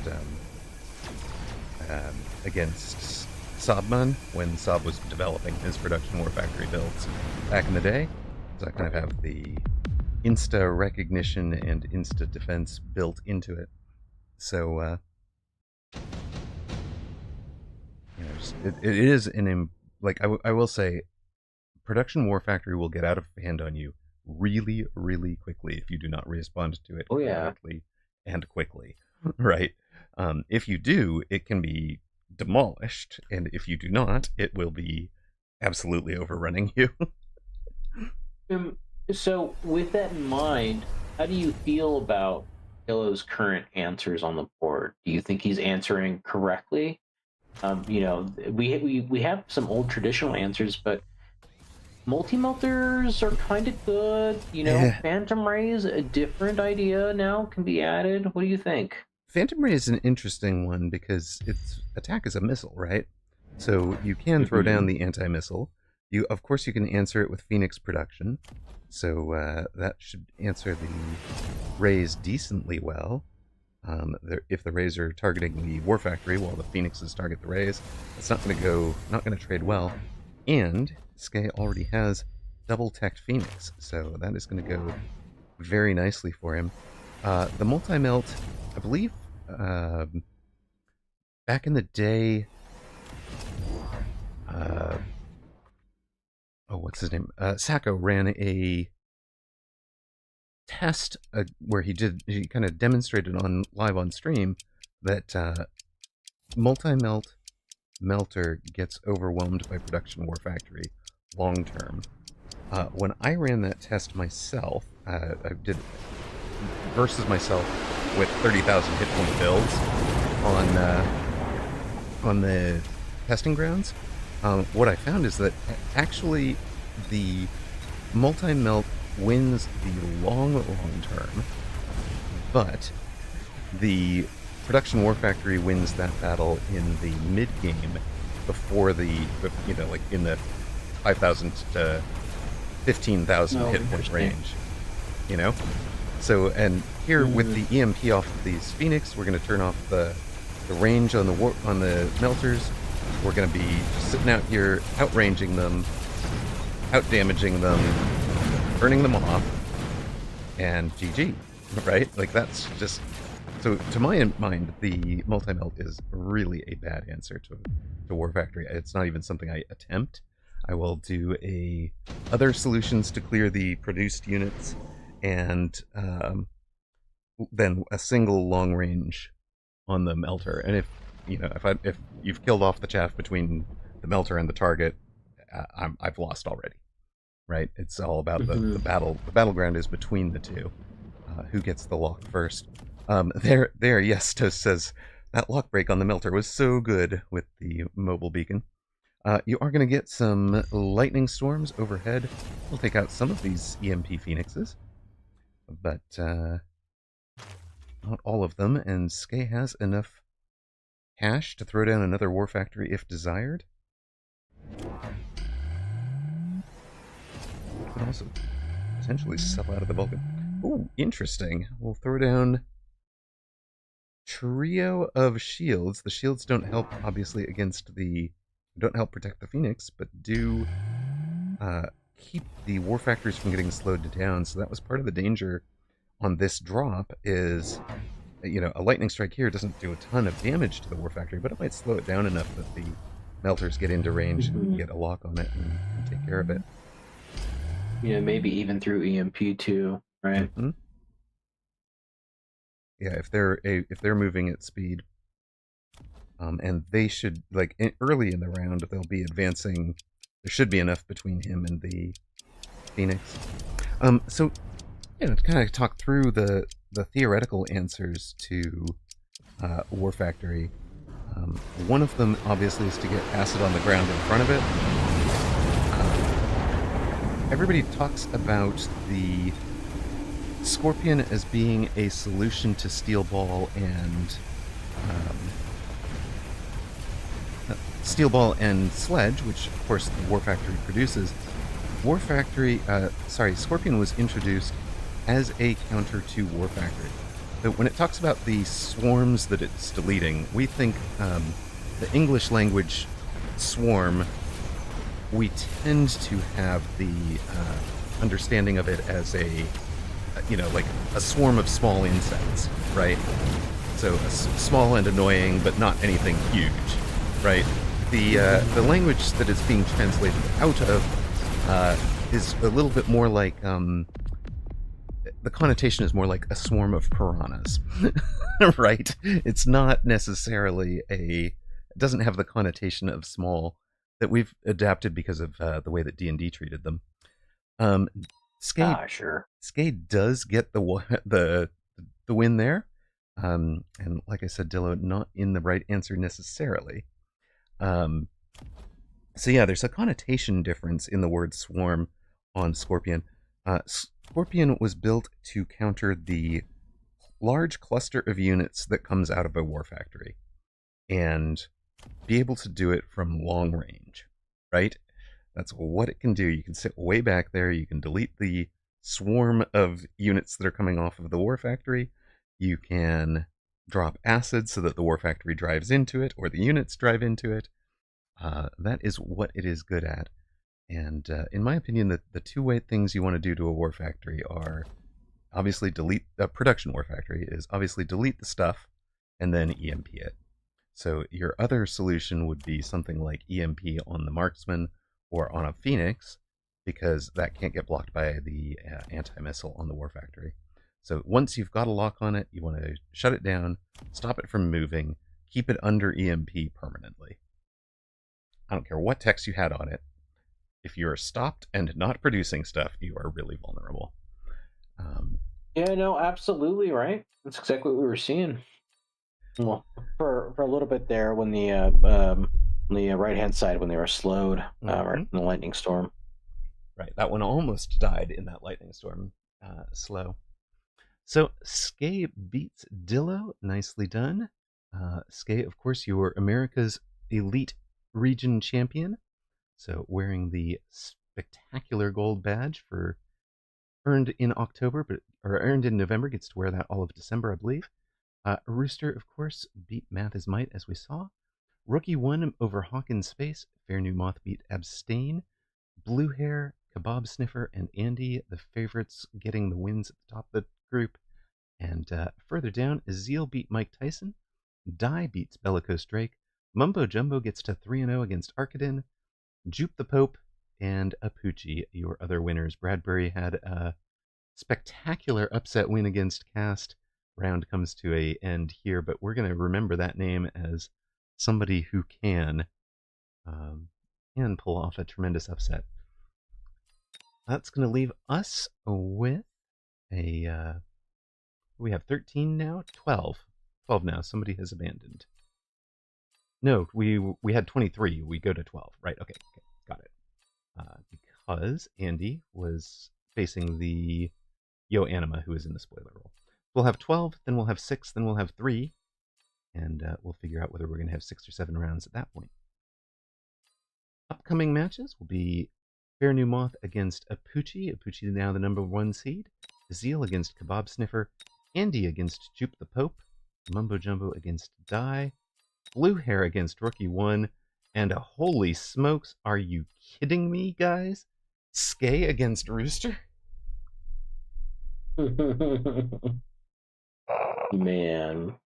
How is this tournament giving us these kind of matchups? That's just brutal for those two. After difficult matches, right? Oh, yeah, absolutely. I'm going to put up our prediction for that one because there's no way we're going anywhere else, right? Yeah. Oh, we're watching that one. I believe Rooster will be blue and Skay will be red. Is that right? Yeah, Rooster will be blue, Skay will be red. Odds are always the blues. And I'm going to refill the coffee real quick. Channel point predictions are up, and I should be back before we hit the time.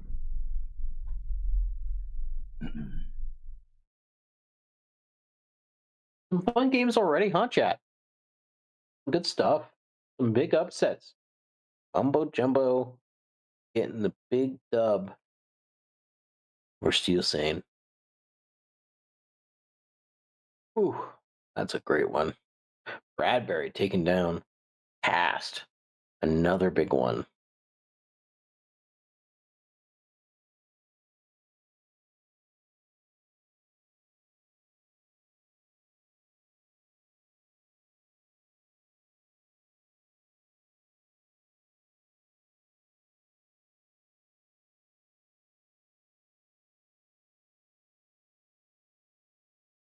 Jerry Hattrick says, just too much garbage with the mech div.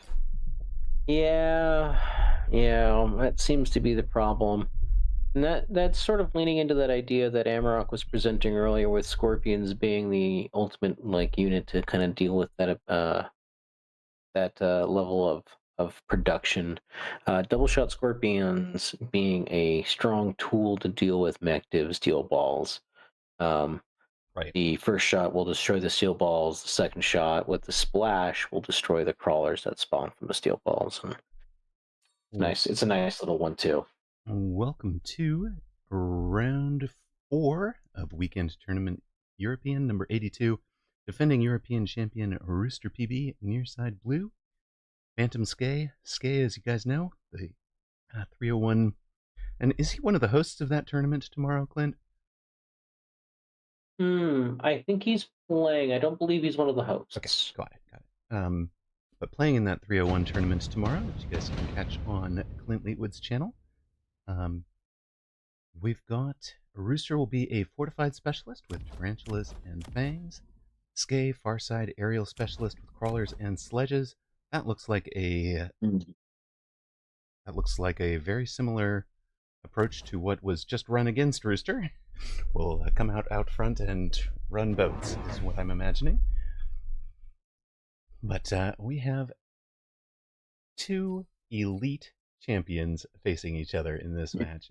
How special is that? Not even our quarterfinals. This is our round of 12 in this match, in this tournament.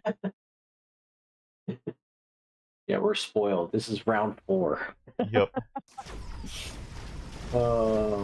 Two elite champions, very strong players, 2 old guards, been playing forever. I've learned a lot from watching both of these players, so we all can still.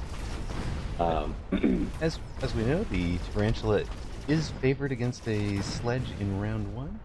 Looks like we're going to see Rooster turn that into a fairly tempo advantage. He's got 4,800 hit points. Skay only had 4,400. And we'll see how that goes long term.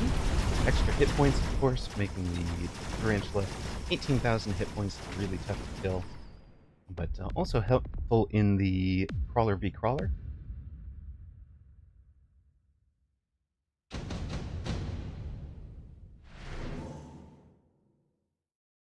Ooh, tough choice for your aerial specialist. Do you go mass-produced? Yes, you do. All right. Yeah, you do. I haven't gotten to see this one in a while. Round 2, mass-produced Overlord. Wow. Right on the line. Bring it. And this is a classic boat sledge. Mm-hmm. This is a real special. He lined up for it. He gets bear-liked. Praise bear-like.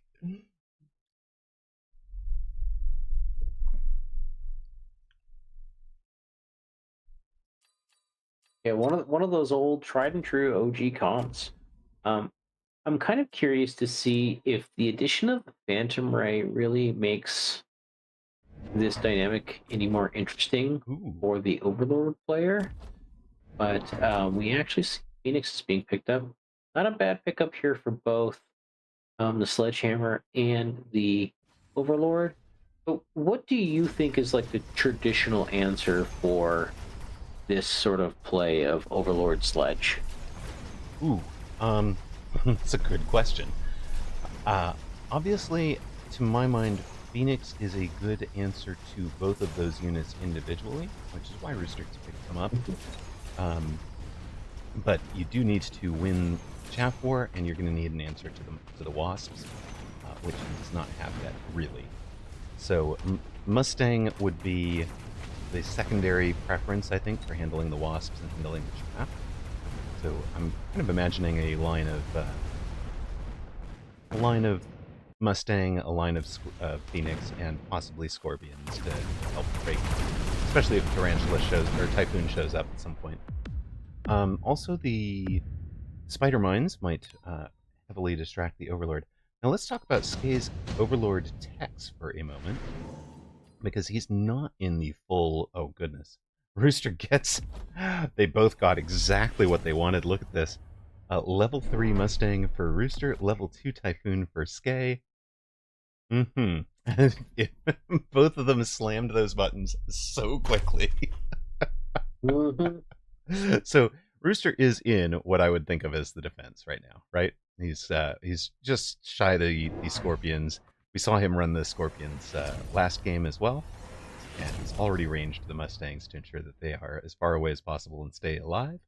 They're also just far enough back that they will get pulled to the corner to handle anything that shows up down here, which might be wise, might be a mistake. We'll see how that turns out.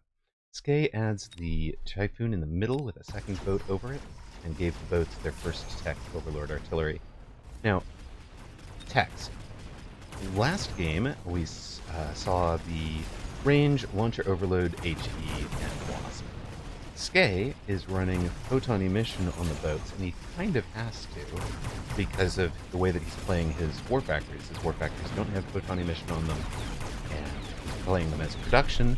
Therefore, if he needs to keep them from getting EMP'd, he's got to be able to provide photon from, I would presume, his Farseers and his Overlords.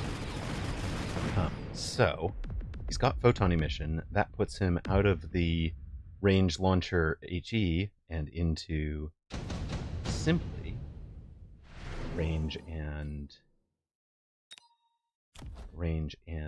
Overlord artillery for his ground clear. Rooster gets subsidized Mustang as an option. Skay would get missile strike. I would expect to place that on top of the Mustangs. There you go. Fully expect that to be right there. Yes, there we go. Sometimes you can read this game. Not always. Sometimes people are very surprising, but that one was pretty clear. So we talked about this being pullable. Rooster goes ahead and takes Mustangs that are not pullable to answer this front set of Overlords. Skay has already sold out of both sledges and gone to shielded Typhoons underneath. Now Rooster is definitely going to need to potentially sell out of the front row Tarantulas or in some other way fund some kind of shield break to get through those Typhoons. He does have the Phoenix. Yep, charge shot Phoenix. Did we charge shot those? Charge shot Phoenix is very interesting. Interesting. Those will absolutely pop boats, by the way. They do so much damage. It's crazy. And they did absolutely crush those shields as well. Note that with the missile strike, Skay's actually going to win this tower. And the mass-produced boat is going to get a chance to clean up during the debuff. Actually, it's the Typhoons that clean up.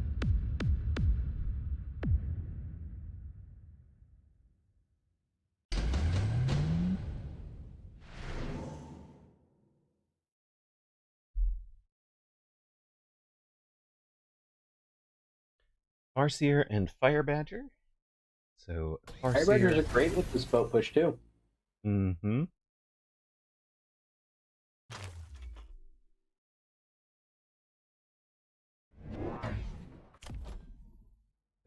Did he sell one of them? He did. So he's not gonna really commit to them. It's sell out of the Fire Badgers to fund more techs and units on the boat.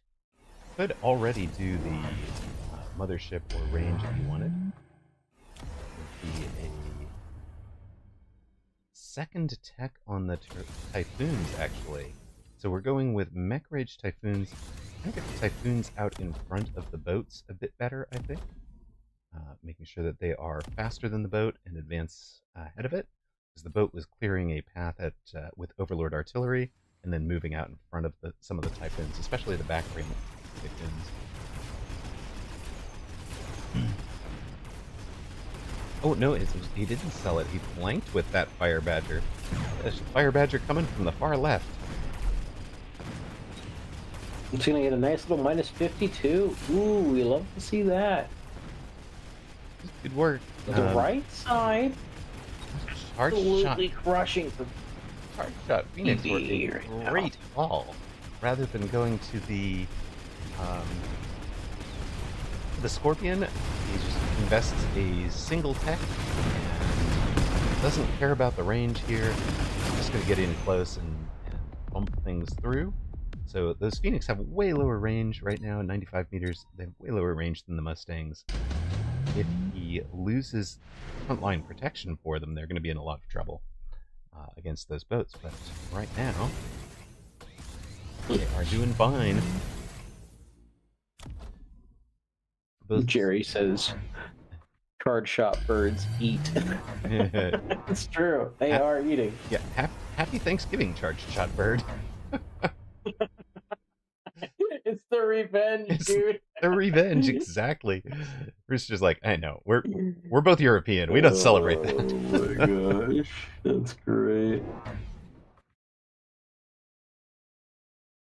Ooh, and I think a really nice tech being picked up here in these spider mines. I think the effectiveness of this tech is a little bit mitigated from the presence of something like Overlord artillery, which has a much faster projectile than the Overlord's base attack, and with Typhoons being on the field, right, which have really good clear. So yeah, Typhoon. I think that was part of why the Mech Rage Typhoon. Now that I'm thinking about it, definitely helps to clear that. And I think Rooster might have guessed that Skay was selling these Fire Badgers because he only put a single Typhoon out there. It lost the Fire Badgers. So Skay is going to win around 6, it looks like. Get ourselves to around 7 at 2078 to 2156.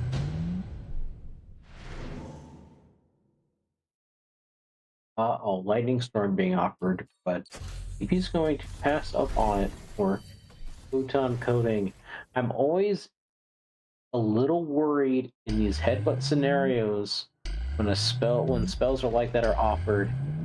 If you don't go for it, or if your opponent has this asymmetric pressure and this idea of Typhoon shields, this spell can get really out of control really fast, man. And you can take a lot of damage out of nowhere suddenly. Rooster adds the Phoenix flank that we saw against Math is Might. Note that the angle of attack is very different because the charged shot gave it much lower range. So he has to bring that really close to the tower to make sure that they engage with the tower. Skay also goes for Replicate on the crawlers. I actually like that a lot underneath the Typhoons. If any of those crawlers are doing damage, they will be replicating. Not many of them were doing damage though, so that replicate will be very late in the round, I think. But yeah, this Storm over the Phoenix is particularly worrisome, I think, for Rooster, because it doesn't have shield on the Phoenix. This would be one of the spots where it might have been possibly worth shielding to defend against that spell, because of he doesn't care about moving out of the spell range particularly. Gets this tower. He's going to get his second tower. He still has 2 birds alive in the main army. 1 bird alive in the main army. That tower cheese was really nice. This was the round to do it. This could have been a really scary round, yeah. It's definitely the round to do it. That was really well played from him. Preventing a ton of damage. Doesn't just prevent the damage, actually wins the round and drops Skate to 1435.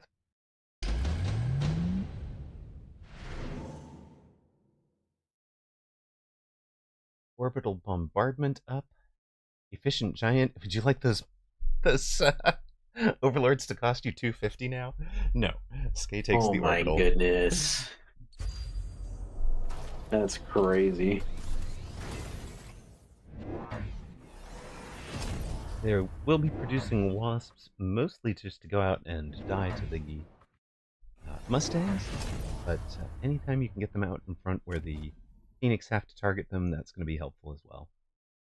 And what are we covering? Both flanks with an Overlord? And they are shield wasps. He shields the wasps and immediately sells it. So there is giving up a deploy, right? You talked about that. Gets the funniest back for range and speed. Rooster has gone to AA on the Stangs, and of course has the bubbles up again. You can see just how important the Mustangs are to him. He's basically played perfectly around the Mustangs here. This Arclight is up to level 4 because it's been feeding off of Mustangs all match. That's crazy. I think it actually survives the spider mines. Goodness. But it's also conversely feeding some XP back into those Mustangs as well. So. Were you also quiet watching to see if the Arclight was going to solo the right? That's exactly. I did. I was actually watching deep in the right-hand corner to see what was going to happen. Like, I can kind of see how the rest of this board is going to go, but I don't know what's going to happen down there. How is the rest of the board going? This without the tower cheese. Skate is winning. He's got Rooster down to 1571. Wins pretty hard on the far left, on Rooster's far left. And then also can win from the right side edge in. And that is basically where he has the highest level Typhoons, here and here. You can see those are going to get up to level 4. They're doing a ton of work, both because the shields are surviving, and then of course because the mech-raged Typhoons are just punching through things quickly. Both players take EMP Barrage, so that will bring down a shield at... this one's 24,000. These ones would have been up to 32,000, which is just barely not enough to survive an electromagnetic impact. At level 4, but level 5 they would be able to survive it. They'd be down very low, though. But he's going to disable these 2 Overlords, stop the Wasps, and disable take down the shields. Over here, it's basically going to hit 1 shield. That's about it. Skay has finally given up on the the poor Arclight in the corner. Poor Arclight gets sold. I wanted to get on a little topic real quick. I did mention something about asymmetric pressure in Typhoon barrier shields. In a game that has been as spell heavy as this, Rooster PB has had to pony up 300 costs and shields routinely here. Skay had to pay 400 once. Right. The math is slowly, and maybe not so slowly, getting into Skay's favor. So unless PP, I think, can win this, he's going to be under a lot of economic pressure to try and close this out. He just has to have a much better army.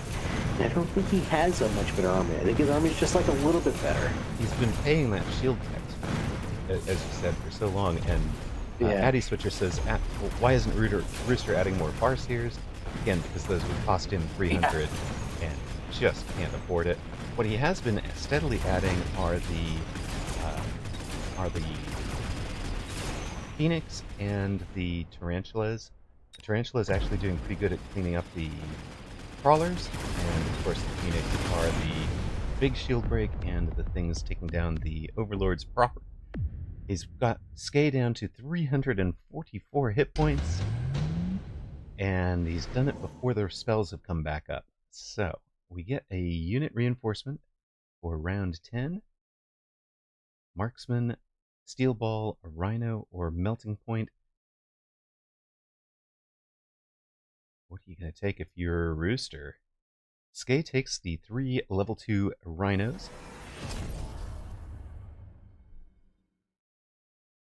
Part of me wishes that he was running assault mode marksman on the bar. It'd be really cool to just see like 3 assault mode marksmen being like, "Oh, Typhoon, boom!" Right. Rooster, I think, read the Rhinos, and the Rhinos. The idea on the Rhinos there is I'm going to have these tanked, armored Rhinos, and they'll get out and they'll tank the Mustangs late, and that'll let me have the Overlords, which have range, have survived. But the Steel Balls, if they're still alive by the time the Rhinos get there, would just about eat them. Just about devour them. I think Rooster sold 1, so maybe he's not really going to keep them. Maybe it's not a read, just an economic choice. Skay, I was going to point out when he had them on the back line, I was going to say they were going to arrive too late, but he brings them up forward, so they're in much better positions. This, I think, is going to be the decisive round. Rooster in 4 more shields.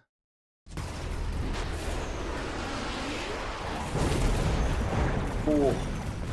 A juicy missile strike, taking out 2 Phoenixes on the right-hand side.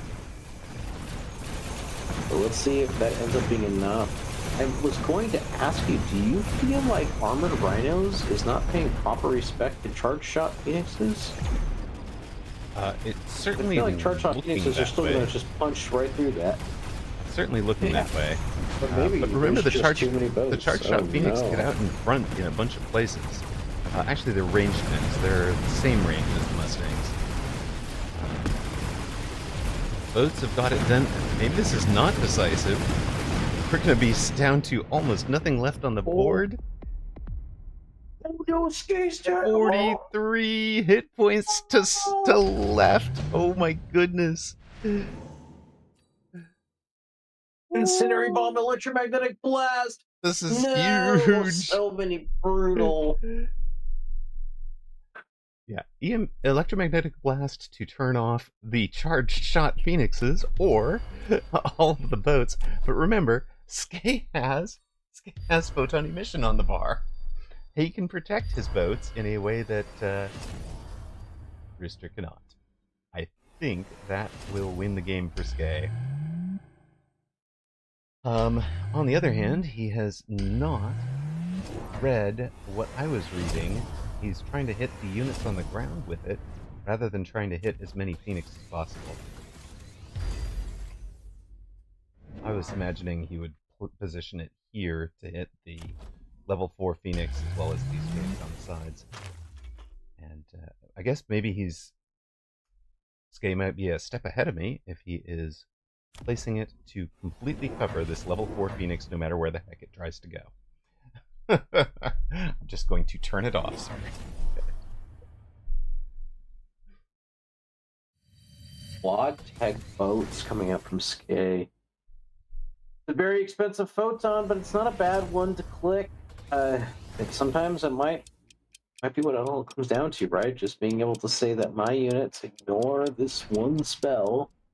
You can't play around that. Rooster has gone to loose formation crawlers, so those will die even faster to the tarantulas and also to the replicate. But maybe they will buy a little bit more time against the boats. I don't think the boats were clearing the chaff, sir. Yeah, the key Phoenix have been turned off. Now they've been latched onto. There is enough surviving giant, it looks like. Well, 1,300 surviving at this point is not going to clean this match up. Oh, Certainly not with tower timing. And Rooster finishes it off. Epic fight between two tremendous and worthy elite champions. Well played, you two. That is amazing. Crazy. What a round 4 game. That This puts PB back in 2200 MMR. Congrats to him. That's a huge, huge number. that is amazing. I mean, both of these guys, obviously, you have talked about, have been playing the game forever. They are incredible players, both of them. I have never managed to take a W off of either, so really, really fun to see the two of them going at it. Wow, just wow. Yes, Eisenhorn says, "Wait, wow, didn't Rooster win last week or the week before as well?" Yes, both of them won last week's Elite Championships. Phantom Skay won it in Americas. Rooster won it in European. So they're both wearing the Elite badge. That was amazing. So you asked the question, how are you going to defend this? I answered a 3-unit comp. Rooster answered with a 2-unit comp. At the top of the table, 101 player Fair New Moth with the upset win over Apucci. Apucci knocked out here in round 4. Andy beats Jupe the Pope. Blue Hair through past Rookie 1. Rooster beats Phantom Skay. A Mumbo Jumbo's run came to an end against Die. And Azeel's run came to an end against Kebab Sniffer. So we'll be down to 6 with other folks continuing their matches at the moment. Way earlier in this one, way earlier in this match, we had a question from Decaf that I wanted to take a look at.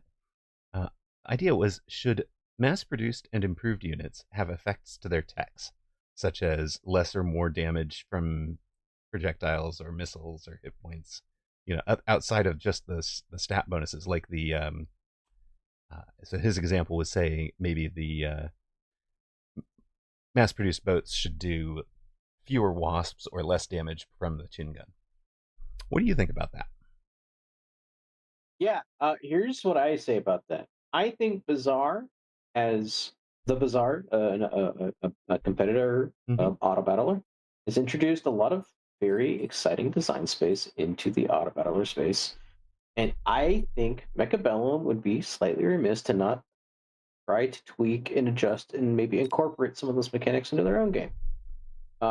Whatever those could be, right? We could have like enchantments a la there are certain ways to do extra damage. We could have like, a rare sort of assault mode melting point does extra damage or extra projectiles. I think that could be really neat. I think that could be a lot of fun. And I don't see why not.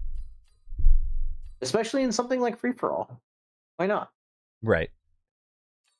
I mean, some cards along the lines of like giving a melting point a second beam, but they both do 70% of damage or something. Like that would be fascinating, right? Like, ooh, here we go.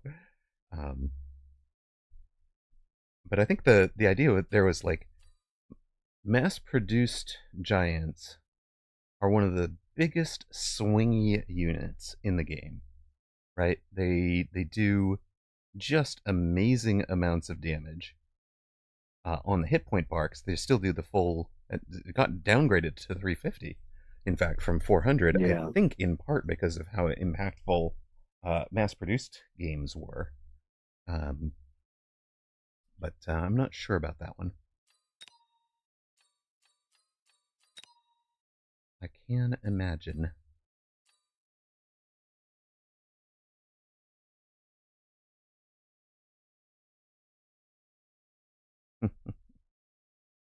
You want to see a proper rework of 2v2 before anything else? Yeah, fair enough. Fair enough. Introduce new text in free for all only, and then move them to 1v1. That's actually a decent design spec.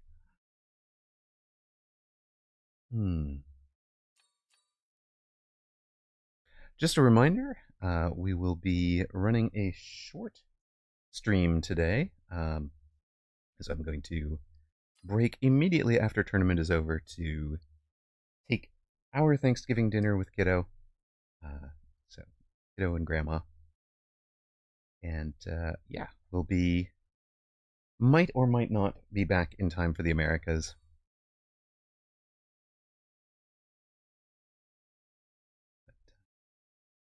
What about you, Clint? You've been up all day. Are you going to bed early so that you're up at the 2 a.m.? I think I'm going to take a little bit of a nap between this tournament and the Americas. I know I said it'd go all day. I got to be honest, I'm running on a little bit of fumes. All And I have days. the opportunity to continue to slam caffeine, but I'm an adult and I don't want to feel like,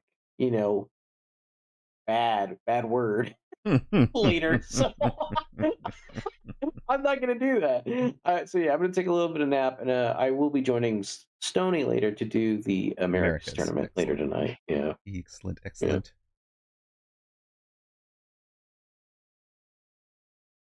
Yeah, decaf. That's actually a good point. Yeah, we'll take our time with Kiddo and family for sure. And but Kiddo had a thing they wanted to do today. We've already gotten to do that before the tournament started.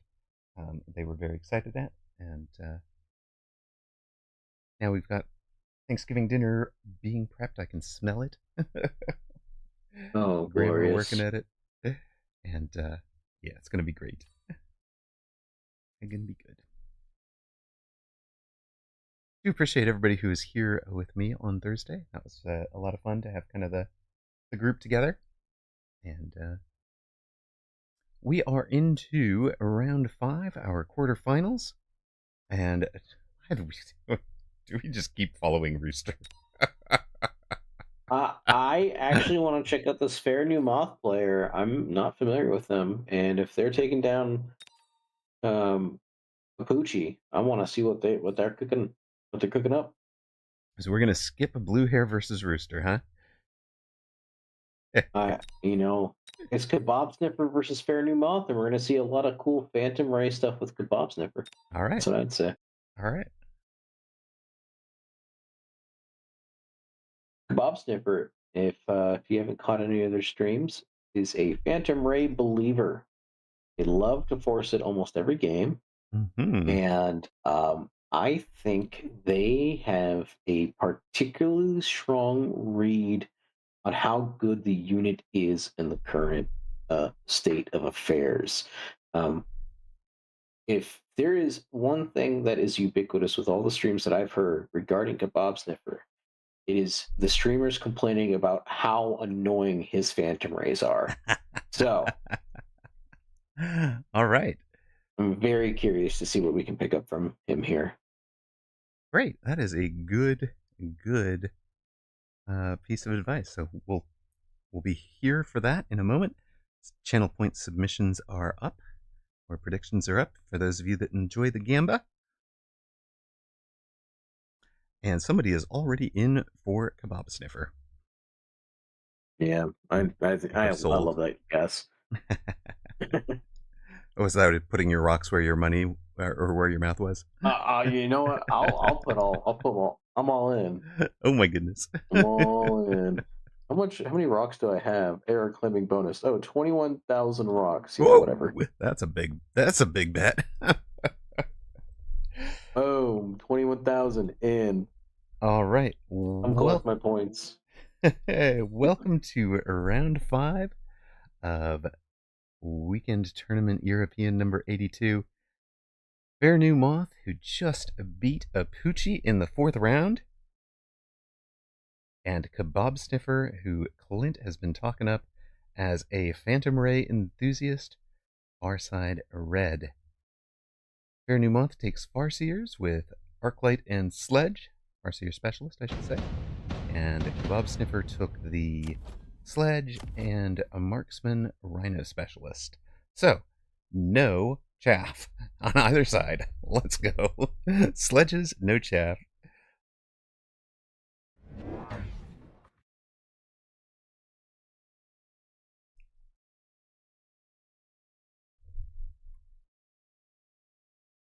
Now, are you familiar with this fair new moth player? Have you Um, seen them before? I feel like I've seen this name before, but I've never really paid attention to it. I've seen the name before. They've had some very good results. They were in, I believe they were one of the entrants for the qualifying tournament uh, for the Launch Clash. But I haven't Okay. watched enough of their games to have an immediate instinctive knowledge of, or in-depth knowledge of what they're going to be doing. It looks like they are coming out with a sledge crawler. I like this, the shotgun crawlers behind the sledges. Obviously, he's going to have to reinforce that with a front row of chaff on round 2 to ensure that those don't get missiled out, because obviously this is a super attractive missile target, keeping your sledges from leveling and taking out your chaff in a single blow.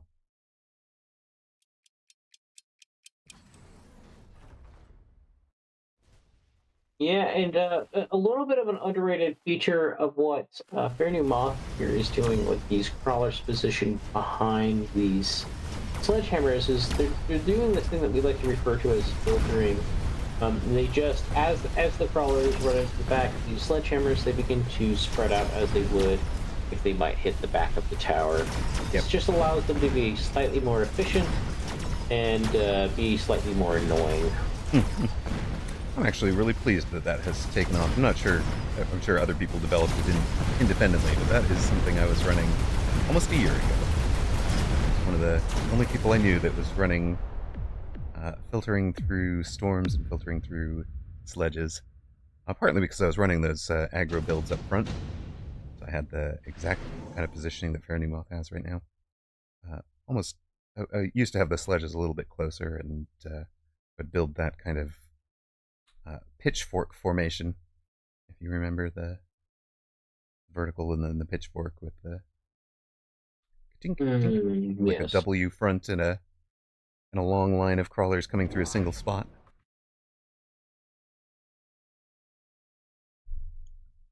Yes. Already a quick little air pivot from both players here. I think that's a good read on the state of things. I like, however, Kebab's pivot with the drop into Wasps over Phoenixes. I think actually Fair New Moth would have been better off with Phoenixes as well. Or not, sorry, not With Phoenixes, wasps. Wasps as well. With the with the marksman on the field, I think more bodies in the air is just better. So there, that is one thought. The alternate thought would be arrange your Phoenix and keep them behind the sledges, and then you'd rather have the Phoenix taking out opponents' sledges. We're both flanking and getting to towers pretty quickly.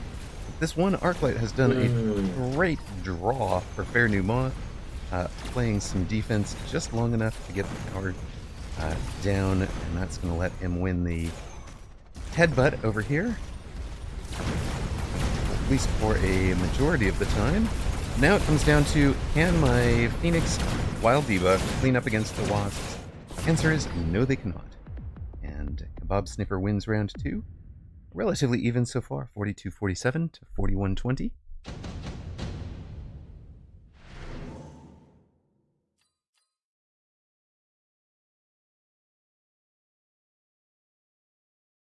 Orbital and Ooh, Smoke okay, so both up. two very strong spells, yeah, coming out and being picked up from the players. Different approaches here. Smoke Bomb is interesting.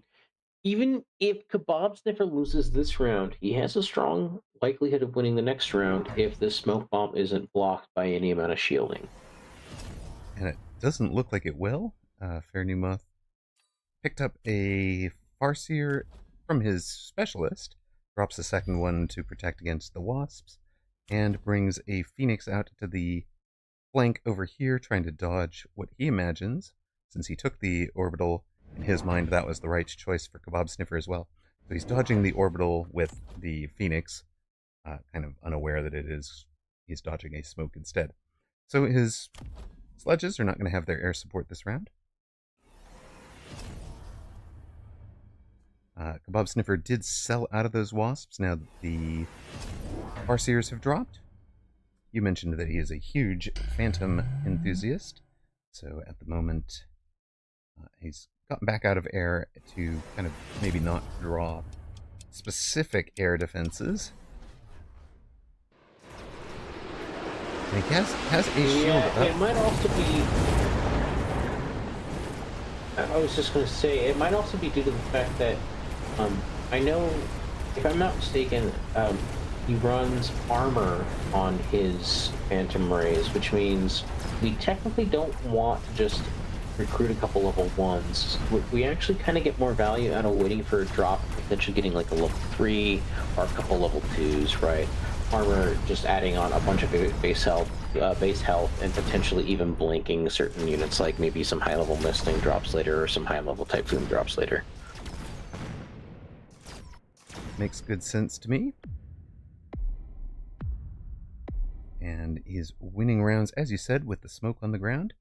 Wins round 3, Fair New Moth down to 3907.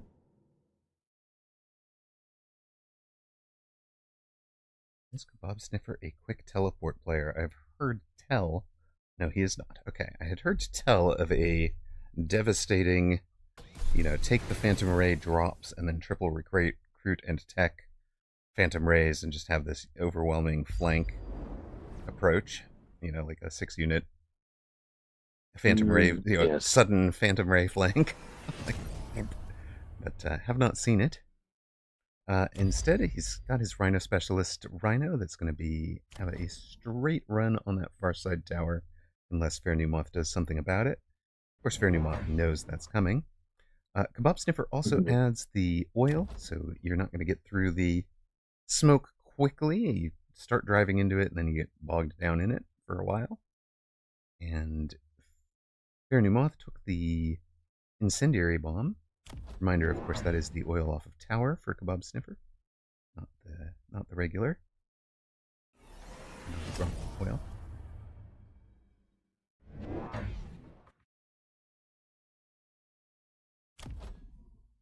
Fair New Moth plays around the Rhino well with this crawler,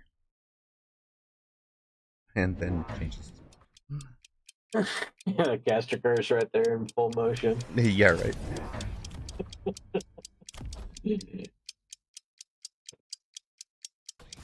Still has it.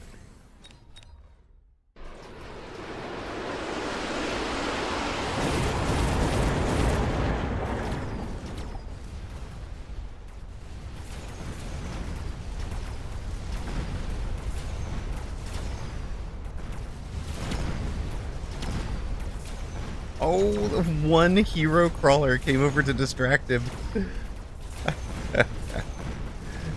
That hero was just what was needed. You needed exactly one extra crawler. MVP, that one crawler coming over to get the distraction.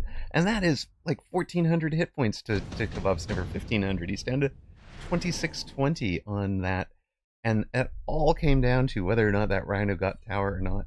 Barely missing. Oof. Some great drops on offer, including Sticky Oil Bomb, Improved Firepower Control, Efficient Giant, Manufacturing, and Underground Threat. All 4 of those are takes in my mind, so Kebab Sniffer, no. Once again, the caster curse in full motion. Right. No, but I completely agree with you. Long story short, every one of those cards were completely pickable and incredibly powerful in terms of a long game. It depends on what Kebab Sniffer is feeling here. We do see them selling out of this blue Rhino, and here we go.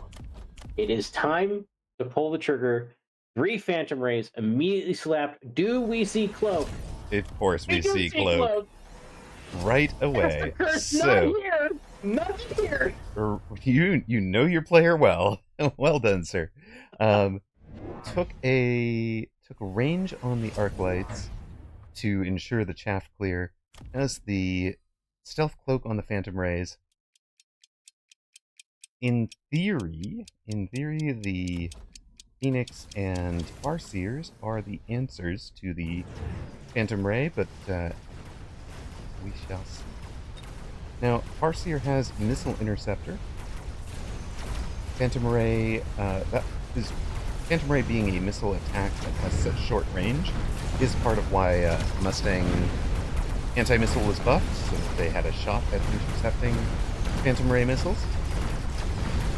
And you can see actually, I think the splash off of the Farseers did a lot of work there as well in terms of cleaning up this set on the left.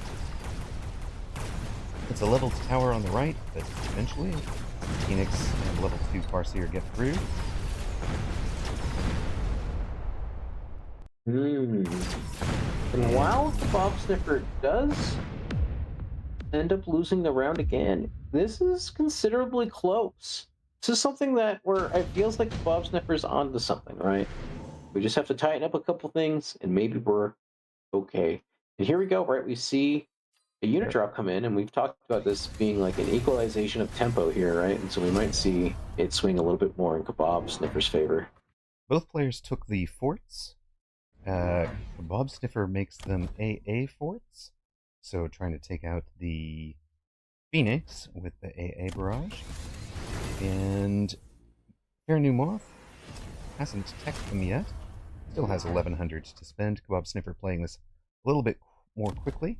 Bought a third fort. And what else do we have here?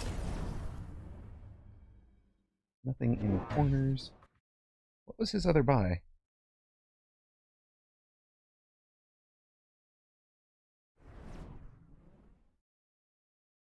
Kebab Sniffer.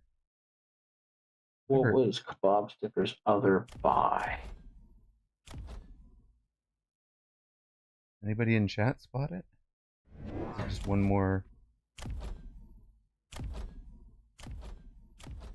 crawler over here? One Crawler behind the right side tower just to buy some time over there. Okay.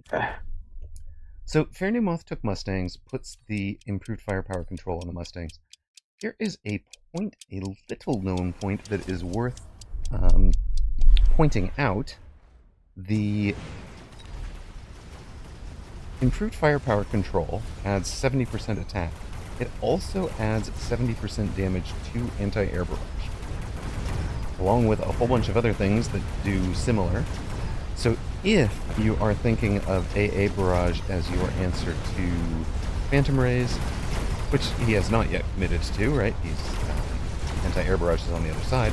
But if you were thinking about it as the answer to Phantom Rays, you might actually want that because the Phantom Rays are tanky enough, 3,600 hit points, that you do need more than these guys do 900, so you need 5 of them to hit a single Phantom Ray. If you can change that math by giving them a bump, and that's the only way to give them a bump, right? Is units that are the items that increase the ATK, the amp core, Yeah. Mm-hmm. So this module. Yeah, exactly. So those are the only ways to improve the attack damage dealt by anti-air barrage. So if you were going to rely on that as an anti-Phantom Ray defense, and it can be very valuable, right? Because one Phantom Ray had cloaks. The spread of anti-air barrage missiles going into the group can be valuable. Fair New Moth took shield for the forts because obviously the smoke bomb is up again. So we've completely replaced the sledges with our forts, and he's gone immediately to anti-missile Mustangs.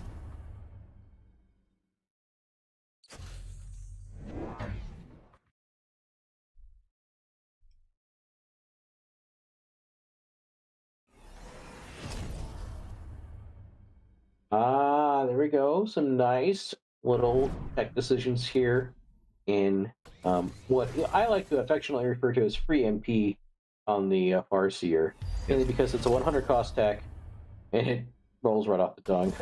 Yeah, it gets stuffed pretty hard.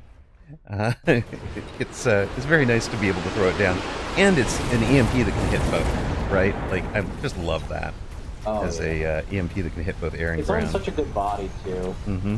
Yeah, like Farseer, I truly Farseer I think is such a big win in unit design. Mm-hmm. I really feel like it is just a unique unit that feels like it fills its own perfect role, and I think the game is better for it. I think the game is better for having that unit. That's one of the very few Nano repair kit. real support units, I would say. Oh yeah, absolutely. Like, Kebab Sniffer is still muscling through, despite Fair New Moth making the round a little bit closer, but still just too much from Kebab Sniffer's fortress line over here. so Fair New Moth is down to 1833, Kebab Sniffer on 1976. We get Wraith, Overlord, Typhoon, and Saber. Fair New Moth takes the Sabers to try and, obviously, to try and punch through that line on the ground. It doesn't want to go into any of the air units because the anti-air barrage has already been clicked. So his real choices were the Typhoon or the Saber. For Fair New Moth, I could definitely see a Degen Beam Wraith play at this juncture being really powerful. Obviously, it runs into the possibility of the Farseer EMP, so he skips that, takes the Typhoon. For that EMP barrage, or the what I was thinking with the Degen would have been further back, ranged, and just ensuring that they don't get out in front. But he doesn't have the late arriving chaff that you would need to protect. You kind of need to have planned for that to have this steeper chaff. Both sides really lacking chaff deep behind towers. Interesting. You're gonna get. We're gonna light this whole side of the board on fire. Does anybody know that? I don't think either side knows that. We think we're slowing this down. Well, that'll be interesting. And really, really just speeding it up if you think. Yes. Oh, well. The Phantoms have a second tech. Now they have armor. So, the idea, I think, is that they should, with the... Oh, now this is actually really clever because the anti-missile... I missed last round, and I should have called this out. The anti-missile actually affects the... not just the Phantom Rays, but it's also taking out the anti-missile off of the forts. So our Phoenix are in a really good shape here. The improvement to Mustang anti-missile, you can see how much it is just shutting down the fort anti-air barrages. And in a way that it didn't used to. Some of them used to get through, now they do not. And that is decisive. Fair New Moth showing how to do it. Finally plays the round where he kept the range enhancement to keep the Mustangs alive behind the forts. He winds up in Mustang Fort. It took him a while to get there. Kebab Sniffer, the Phantom Ray specialist, doing his best, but with the Phoenix still alive and the EMP from the Farseers, the Phantom Rays go down. The anti-missile got negated, and there's really not a ton left to his board that is not missile-based, right? The forts themselves are, but yeah. Level 4 Typhoon just did not get it done.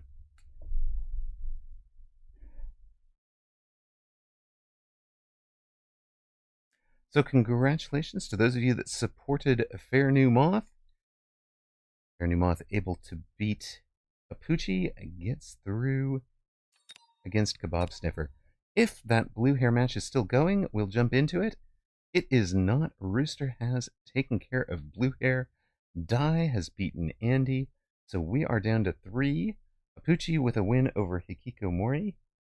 And that puts our final four as Apucci against Dai in the spoiler role. So Apucci very much capable of turning this into a 6-round match, a 6-round tournament. And if he does that, I think he comes in second place, right? He gets more minor points Yeah, off of the match against Dai and I winds up believe ahead of him. so. And then Rooster against Fair New Moth would be the final, with the loser likely to come in, somewhere around 4th or 5th, I would think, depending on how other matches go.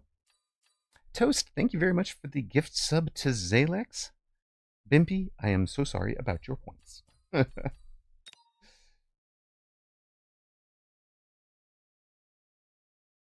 Still have one I don't match. think he's sorry about your points, Bimpy. You should be sorry. You're the one that lured him in. Listen, I have to sell a narrative here. We have to make it interesting. I think did though, sell a narrative very well there. I think what we saw there was how strong anti-missile on Mustang can be, though, right? Yeah. I think the true answer was anti-ray armor. But anti-missile too strong. Yeah, anti-missile just completely negated them, and he was into 2 units and 2 techs with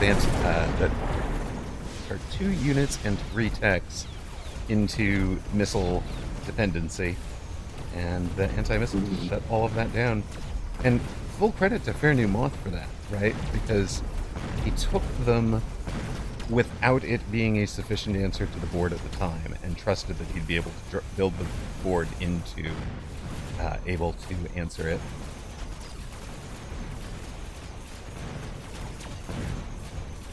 Abstain on the far side is also in Mustang and Fort. This will be a 2-teched Mustangs doing extra damage. They are spending forever again on an armored wraith that heals. No, I just refuse to die.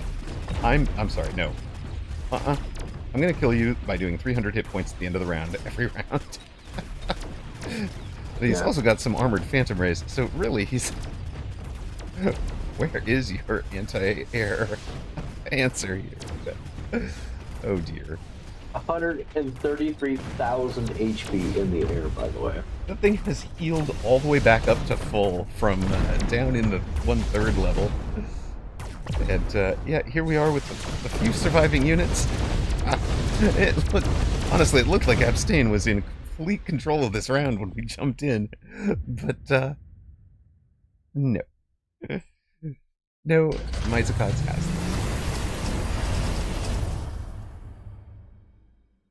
them. At this point, you just put this on for the plus 20% hit points to speed the healing. That's just silly.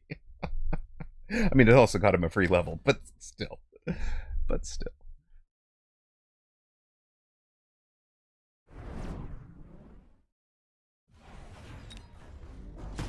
Okay, it is triple teched wasp time. We're going with ranged anti-air shielded wasps, and we have the wasp call-in coming at towers from the backside. It's a level 2 tower, so it's not going to be the greatest. That's a level 5 tower over there, so only 1 second of debuff. Unfortunately, these wasps on the mobile beacon have run straight into melters. Will any of them survive to do their actual job? Some of them did. All right. And I guess the Mustangs had anti-air as well, so that was allowing them to chew through much better. Now Abstain is in control. Oh no, he's my shots dead.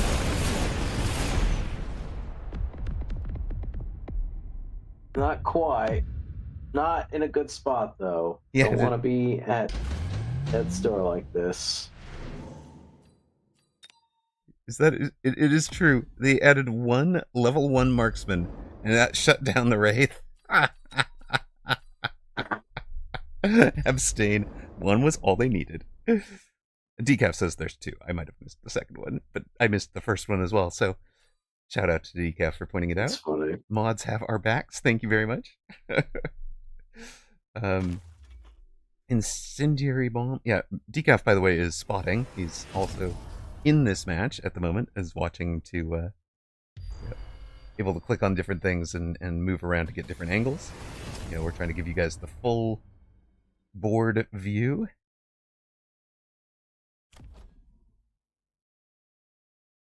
So you can follow the match however you like to follow it, but this having a spotter or two helps. Clint, of course, has his own view as well, so he can also be clicking around to different things, not just looking at what the main map that you guys are seeing. I'm limited to that, but all right. Maizakots has sold out of the really level 5. Scary jump link. You see this coming out from Abstain in the back right? Yes, it's the 4th tech was jump drive. Real We're dagger. jumping over there, going for the tower. There is a missile there to slow down one of them, or stop one of them.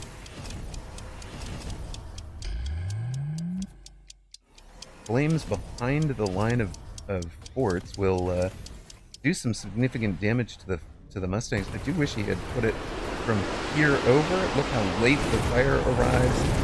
Do any of those Mustangs survive? They do. So he actually needed to drop this from here to this direction to do more damage to those level 6 Mustangs. But Tower timing incoming. Tower timing good for Abstain. Beats the level 2 tower. Oh. As the level... the forts, I think, are ranged. Yeah, he ranged the forts so that they would be behind the Mustangs to force the melters to work their way through the Mustangs, which also worked out for him. Now the Wasps get to finish the round. Abstain wins round 11. Let's have a round 12. 690 to 689. Would you like a closer match? Yeah. Round 12, this is not quite final round. If there is somehow one more round after this, it would go down to the final round, which I believe then becomes whoever has the most HP left over at the end. Yeah, it's actually correct. Tournament matches end after 13 rounds. It will actually say final round to warn players. That is a change. That's a change I asked the team to make, and they did, which I thought was pretty cool. So players aren't caught by surprise when it happens. They get a final round message, and then the 13th round. Yeah, at the end of the 13th round, the match ends, and whichever player has higher hit points is the winner. We think of that as whichever player goes below 0, because player going below 0 is the typical trigger for the end of a game. But it's actually possible for both players to go below 0, and in the case that there's surviving units at the end, in which case, again, the player with the higher hit points wins, the player with the lower hit points loses. True whether or not anybody is above or below 0.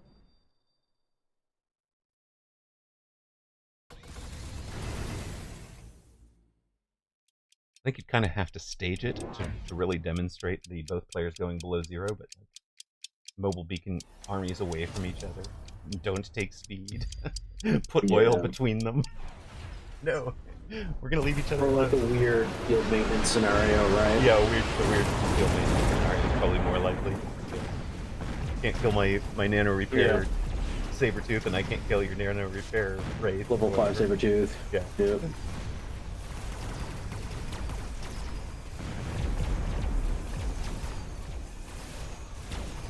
Okay, both players are on each other's towers. It looks like tower. It's the level 5 tower. Oh. The EMP barrages were doing some good work, but again, we've seen missile interceptor taken, and of course missile interceptor shuts down the EMP barrage, and that lets Abstain get the W. Mustang Fort, the winner there. Two very, very good players as well. So, we are through to our 6th round, possibly our final round, depending on potentially our final round, depending on how Apuchi does against Dai.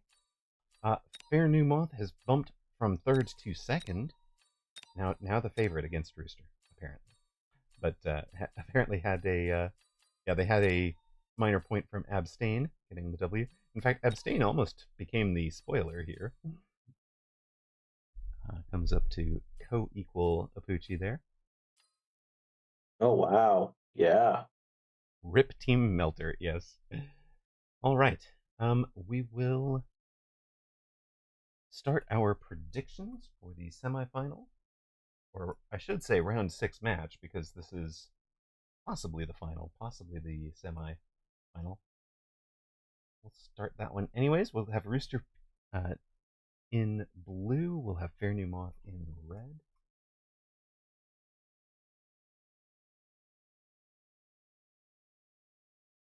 Decaf wants a specific prop bet. Apucci wins and Rooster takes the first seat.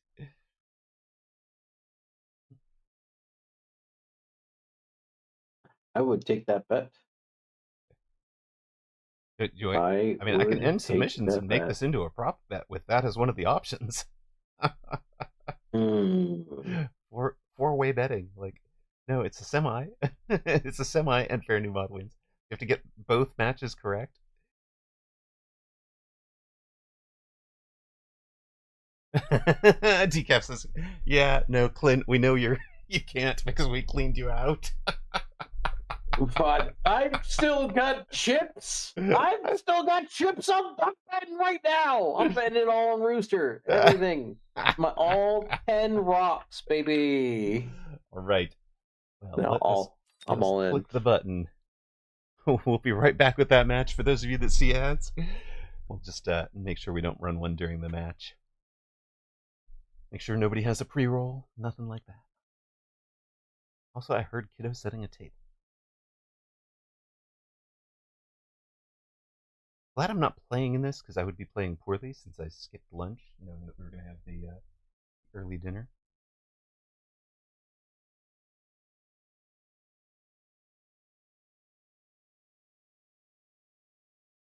Whoa, Decaf offers to match any bet against Rooster up to 80,000 rocks.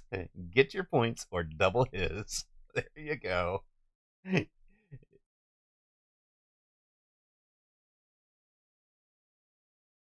Kiddo's a good kid. So helping set the Thanksgiving table. Kiddo loves having 2 Thanksgivings, by the way. Although I'm not sure. Not sure I got the right kid back. They said no to pumpkin pie. I'm just very confused. Partly because this has been a long-standing fight. Welcome to round 6, our potential final, depending on how Apucci does in the match against Dai. Apucci is in the spoiler role, so if Dai wins, there will be a 7th round to this tournament. If Apucci wins, there will be only 6, and this will be the final. Nearside trying to defend his title as the European champion, Elite in November European champion, trying to start December off with a win. I know it is actually November 30th as we are casting this. It is December 1st in Asia. Therefore, this is part of the December suite of matches. Tournament's not a November tournament. Farseer Specialist with Sledge and Fang sees the steel balls and comes out in a defensive formation. Kind of reminiscent of the Shrug. I do a horizontal steel balls here. Rooster does horizontal sledges against steel balls. Rooster likes vertical sledges against steel balls. It is different depending on where the steel balls are as to whether or not which order is correct. So if you wind up conceding this tower and giving them, you kind of want them vertical left to right.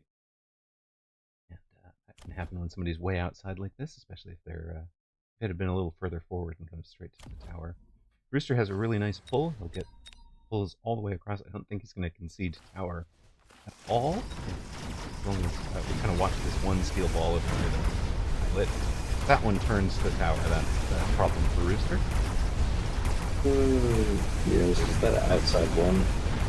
This one turn. But you can see he's been pulled across, right? All these units are going to be closer to him more. He's going to fight the entire round without going to tower. So a really, really nice defensive pull. And by pull, what I'm talking about there is Rooster's formation is explicitly designed to ensure that he's controlling Fair New Moth's unit positionings. And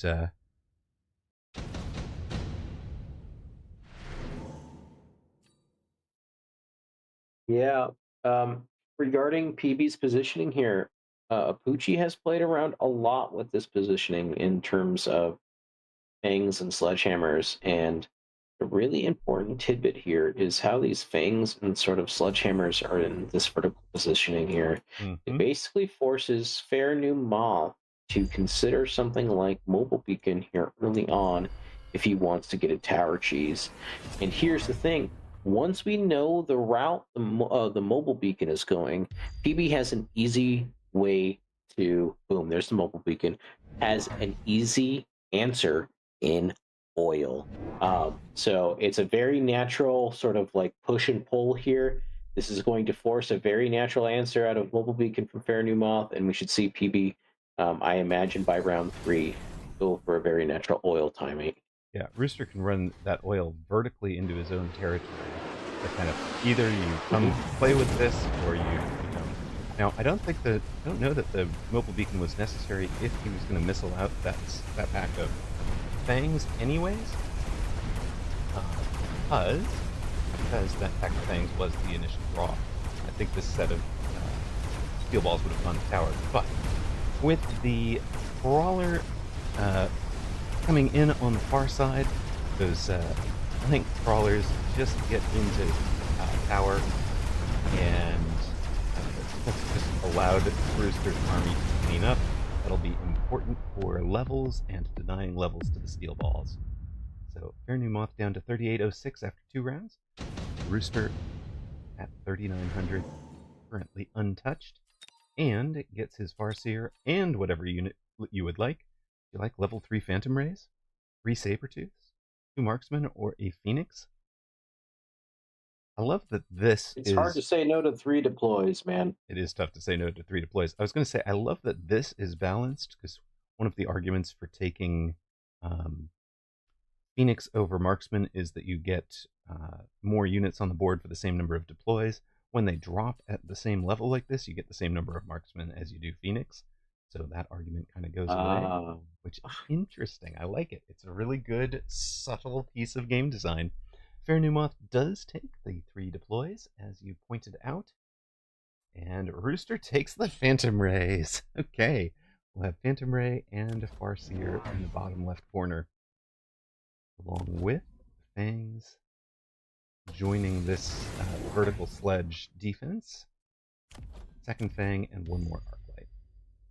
Fair New Moth as the missile specialist. This is the new specialist with this patch. They've only had about a day to play with it. Went ahead and dropped 1 last round and 1 this round, so they're going to be offset on different rounds. Rooster does take the oil, as you mentioned, doesn't put it vertically, puts it just straight across. So I'm going to slow the entire push wherever you are trying to reinforce it.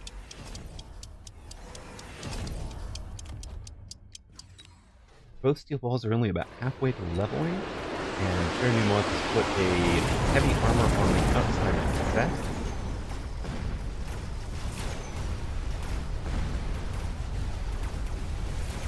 I love these Phantom Rays closing off the flank and reinforcing that left-hand push with, alongside this Farseer. It's very strong. Really nice.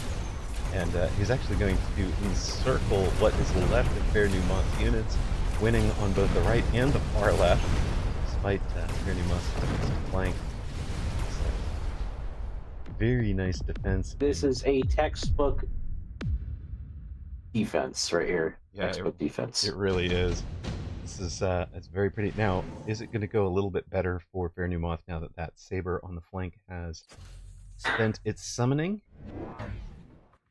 You could reinforce it with an amp core, or you could amp core those brutal Phantom Rays. That is exactly what's happening. Those Phantom Rays will do 5,000 damage per missile, 2 missiles per ray. So you're looking at 30,000 damage per volley from that pack. That will completely annihilate the Sabretooth, even if it is given the Amp Core. So one shot to take out that an entire level 1 Saber. Similarly, 2 missiles, KOs, even a heavy armor steel ball right now. So any one Phantom Ray targeting one steel ball wins. And oh, by the way, we have another Phantom Ray back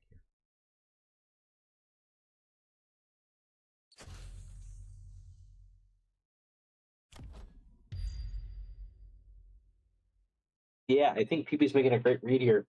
We saw PB do this to someone else that was in this aggro position. This little aerial check in the back is not only a gut punch, but can, if it goes poorly enough for Fair New Moth, put that player in a position where you won't be able to make a mistake moving forward. You might only have 1,000 or maybe even slightly more or slightly less HP than that moving forward. Right. Turning them from being as the aggro player, you think of it as opponent is under tempo pressure. But when aggro fails, the aggro player is the one under tempo pressure. And Rooster's gotten exceptionally good at exploiting that. And you're going to see that here. Now, he has a Farseer defending this tower. The Farseer is engaged with a Camp 4 Wraith. Tower timing from those Phantom Rays saves the Farseer just as this poor Sabretooth got stuck on sledges. About the only thing that went right for Fair New Moth was eating that sentry missile with 3 crawlers there. And like you said, Fair New Moth is now under intense tempo pressure. Cannot afford to make a single mistake, a single misstep, get the wrong spell, play around a spell incorrectly. Everything is lining up golden for your European champion. He takes a pair of wasps. I believe he runs the right move. I believe he runs aerial spec on them as well, and may just be he does. So that may just be his answer to the Wraith possibility. Oh, hey, not only do I know his tech, I predicted what he was taking. Know the player's bar. That is certainly one thing. Because it matters, right? What people can do with a unit depends on what's on their bar. I know. I think it was so beautiful about this wasp play on top of like aerial spec just being a natural answer to this sort of like not tech wraith. I was about to say untech wraith is wasp had this natural tendency to be a bit of a gut punch in the same way that Phantom Ray is a bit of a gut punch.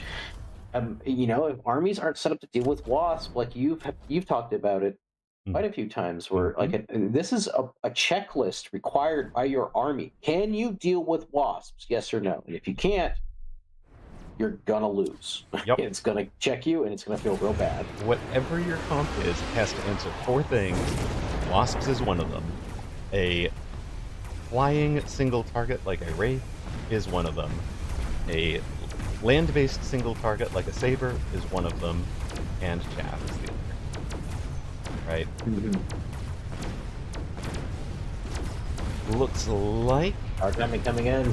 Rooster has an answer to all 4. And a tower. And that's going to be all she wrote. And is one step closer to defending that European title.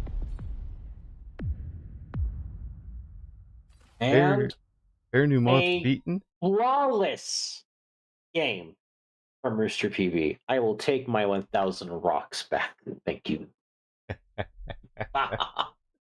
That is fantastic. Does not lose a single round, doesn't lose a single hit point. 5 rounds and done. And, I mean, despite Fair New Moth getting good drops, right? For an aggro player, the Sabretooths as the drop, the Wraiths as the drop, the Phantom as a drop. Like, those were, and even the Wasps as a drop. Those are great drops for an aggro player.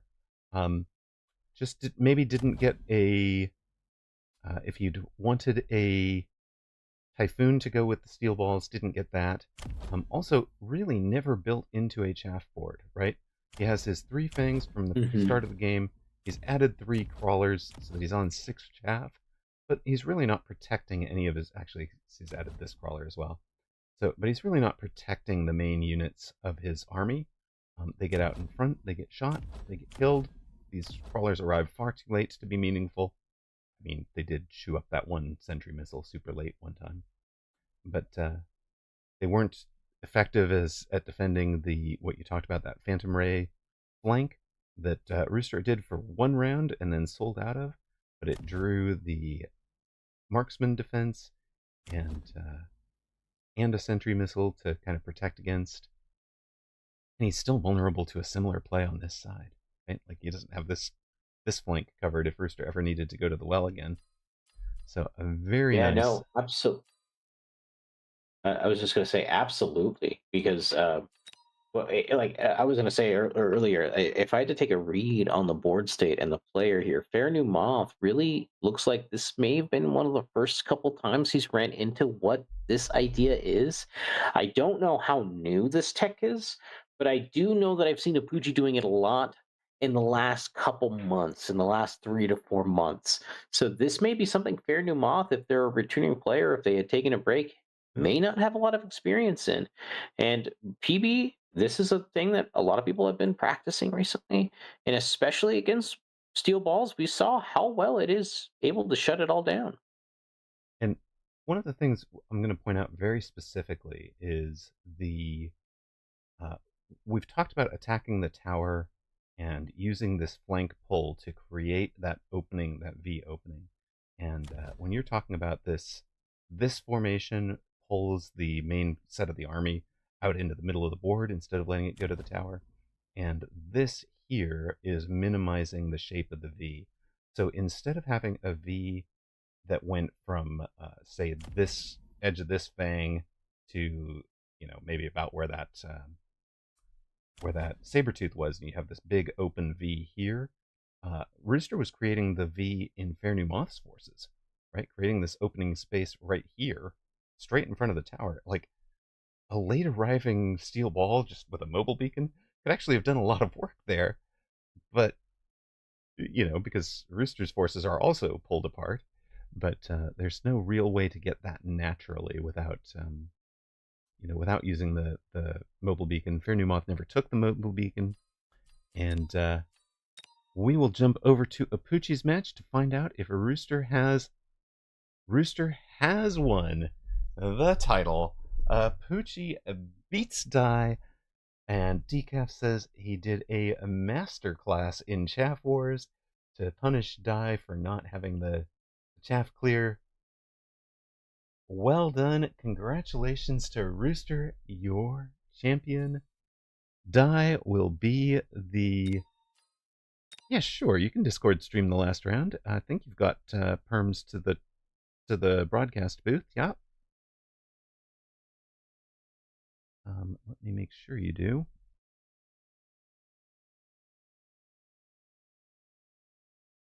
You do now for sure. And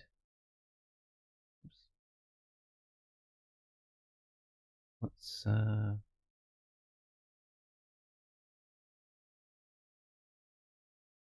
It took too much time. It's over. Yeah, it's over. Yeah, yeah. last Fair enough. last round. There's a lot of moving parts here, but basically what it comes down to, or what it came down to, was replicate and impact drill, and a mixture of that and underground threat, and an overlord not able to clear out crawlers fast enough. It led to an early tower timing, which, if you're familiar with replicate and early tower timings, it only gets worse from there. Yeah. Replicate in an early And tower is tremendous. and Apuchi snowballed it into a solid victory. But I want to take a quick second and give a huge shout out to Die. I don't know if this is their first time in the 2000s territory, but in this tournament, they hit 2010 MMR. It's a huge milestone in any Mega Bone players' time. So, yeah, Yeah. big shout outs to Die. That's massive. Congratulations for that milestone. for Dai. They will be taking home second place in this tournament, it looks like, with wins over Flix, Bellicose Drake, Mumbo Jumbo, and the number 1 seed overall, Andy, before losing to Apucci in the semifinals and what turned out to be their final match. But well done for them. Huge, huge round. Apucci comes in third after wins over Jan, Zuggy, Bradbury, lost to Fair New Mouth in round 4, Hikikomori, and Dai to finish things out. Decaf says, I did call Apucci ending the tourney with Rooster in first place. True enough, true enough. Fair New Mouth had their wins over Sparty, Omni, Abstain, Apucci, and Kebab Sniffer before losing to Rooster in round 6. Notable wins along the way, Bradbury with the win over Cast. Who else had a notable win? Was it...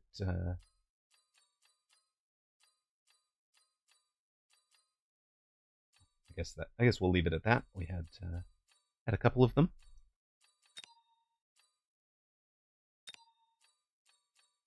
Yeah, Fair New Mouth's defense was solid. I mean, Rooster's defense was just so solid in that last match. It was tremendous. Gonna wait for the... I'm gonna step into Cast versus Kebab Sniffer.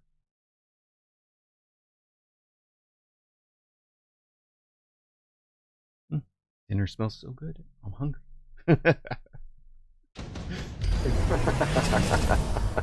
No, you guys all had good Thanksgivings. The last one, I used to do this actually, so pretty funny because I used to work in a retail website supporting retail, essentially. So the Black Friday sales and the Thanksgiving sales and Black Friday sales. And of course there's like Cyber Monday as well beforehand. And Prime Day. Yeah. Prime Day is the big one in Asia. If you don't know that one. 11/11. Singles Day for them, and then of course Amazon Prime Day. Also, so you get like all 4 of these huge, amazing matches or sale days during November. And I would be like, okay, I'll just take Thanksgiving and Black Friday if you guys are giving me, you guys are going to give me time right around Christmas. Yeah. Hey, whatever, man, you crazy. No, I've actually got things. Man, that's how I. You guys get the Saturday and Sunday. I get my time with my kid. All good. We were recently doing holiday scheduling stuff, and I'm the person like I don't. As much as I like a beverage with my meal, I'm not like a big drinker, right? So this whole idea of going out on New Year's and getting like destroyed or whatever, not my thing. Right. Not my scene. So I have no problem working that. I would, however, love to have Christmas off. I would, however, love to have Thanksgiving off. Right. I'll take one of the days, one of the hit days. I'll take the New Year's and New Year's Day when everybody else is gonna have the hangover. Makes good sense. Actually, December last year was one of my best streaming windows. So many people were taking it off. Vastly outperformed my previous numbers. Interesting. Being able to do, just being able to be on when a lot of people weren't. Again, kiddo's gonna be, kiddo and their mom have certain times and all. Hey, I can do this. Big shout out, thank you to Arnaud MCK for subbing for their 4th month, much appreciated. Cast gets the win over Kebab Sniffer, so Kebab Sniffer at 2,200 MMR. We know Cast deserves an MMR up around that level. They've been a little bit further down recently, I think, experimenting, doing fun things on stream as much as playing to win, but when they play to win, they are lethal, as you can see here, with triple tacked sandworms. Also wanted to give a shout out. Decaf said they had been, after watching stream yesterday, they took a page from Soja's book in terms of how to defend things with Ignite on Vulcan as attack, and saw a bump in MMR. So, yay for learnings from stream. Last two matches going are Azil versus Thalian, Mizacox versus Sunbro. We'll just let those two finish out so that we bring this down. Yeah, honestly, mayonnaise in a tub. I completely agree. Experimentation is super fun time for me. Like, I will hemorrhage 300 MMR. You guys were here, right? As I was forcing that Typhoon build and didn't have the positionings for it, wasn't making the best decisions for it. Um, you know, went from like 1600 down to 1300 trying to make that build work. But once I had the positionings and the timings, it's, you know, it works. And like then you hit this point where it's like all of a sudden you're back on the climb, and it's just rewarding to have this build. And like I did that with the carry carry Wraith back in the day, where it was very similar. It got me to a point where I was winning with it, and I was like, no, actually, Wraith is really well balanced right now because not everybody else is winning with it, but you can build some winning strategies with it. And then, of course, they completely reworked the Wraith, and it became a different unit. But I was like, hey, there is a carry Wraith here. It's a hell of a lot of fun.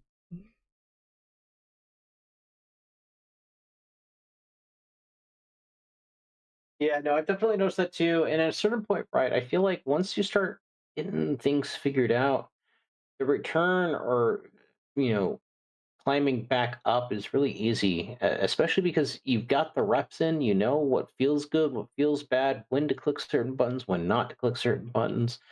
Get some cool ideas going. Yup. You get the top eight, though, if you want to read it off for anybody. Here we are. We've got our finals. Rooster PB, congratulations, defending his European title. Die runner up after losing to Apucci in the spoiler roll. Apucci takes third place for that. Abstain fourth. Fair New Moth fifth after losing the final to Rooster. Well done to all five of you. Nice work. Rooster, back to back championships of Europe for the second time, I must point out. Really, really impressive. Playing at the top of his game. And I mean, look at the hit point totals. 3,800, 3,900, 3,850 against Math is Might, who is tremendous. 1,570 against Skay, 3,288 against Blue Hair, 3,900 in the final against Fair New Moth. That's a player who was only under tempo pressure once. That is an impressive run.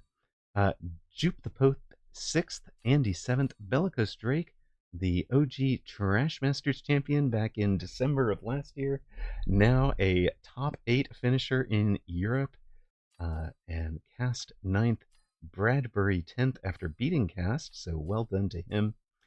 That is your top 10. Congratulations. We'll show you down to about 40th place on a tournament like this one. For those of you outperforming, getting your names up in lights, well done. Congratulations, everybody. Nice work. And of course, as you guys know, I will be taking the afternoon off. So will Clint. I understand Clint is going to be taking a nap. I'm going to be having my late delayed Thanksgiving with kiddo. And might be back on for Americas. Might not. I know Clint is planning to wake up for that, but Clint's big thing is going to be. Sure. Do you want to describe that real quick for those that have joined the audience? I know we kind of teed it up for you at the start of the cast, but for everybody who has joined since, Clint will be casting the 301 tourney tomorrow. So full details from him in here. Yeah, so the 301 tourney is going to be starting tomorrow at about 1100 CET. We'll be featuring 16 invited best of players from the 301 region, like Skay, we saw earlier in the cast. conclusion woot. They'll be duking it out to see who wins, and I believe the prize is something special. I don't know if I can announce it, but it is super cool. All It right. is oh really cool. But we'll leave that for tomorrow. I nerded out a little bit, but yeah, All I'll right be covering then. that tomorrow as well as a couple others. So keep an eye out on the Twitch category for Mechabellum, for the Mechabellum Bratwurst und Bier tournament tomorrow. Bratwurst und Bier. All right. There we go. Thank you very much for joining me, Clint. You've got the shout out here. We've got the timings there for folks. Obviously, that's 2 a.m. Pacific, which is a brutal hour for you.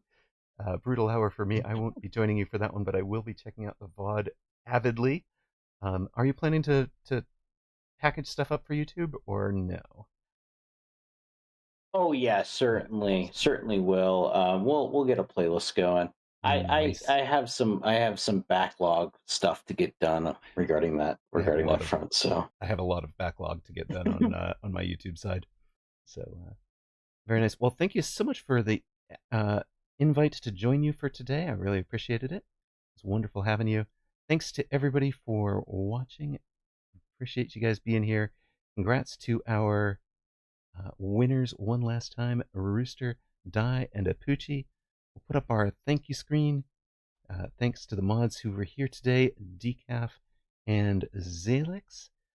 Thank you also to the VIP sponsors, Zach, Mr. John Thursday, Blue Farrell, Ocelotus Gaming, Just Nash XYZ, Expire X, and Toast94, who gave out several gift subs during, including one to Decaf, and much appreciated. Thank you guys. Wizard Nips, thank you for gifting some subs yesterday. And Arnaud, thank you for the um, resub. Decaf says, "There's no more bots to murder. I feel useless. Everyone was behaving." Yeah, well, I mean, it happens. It happens. Great chat, guys. Thank you very much. I'm going to raid you over. I think Apucci is on. That looks like the likely place to go. Let's cheers. Will do. So congrats to Apucci, raiding you guys over to him. Good night, and thank you all for watching.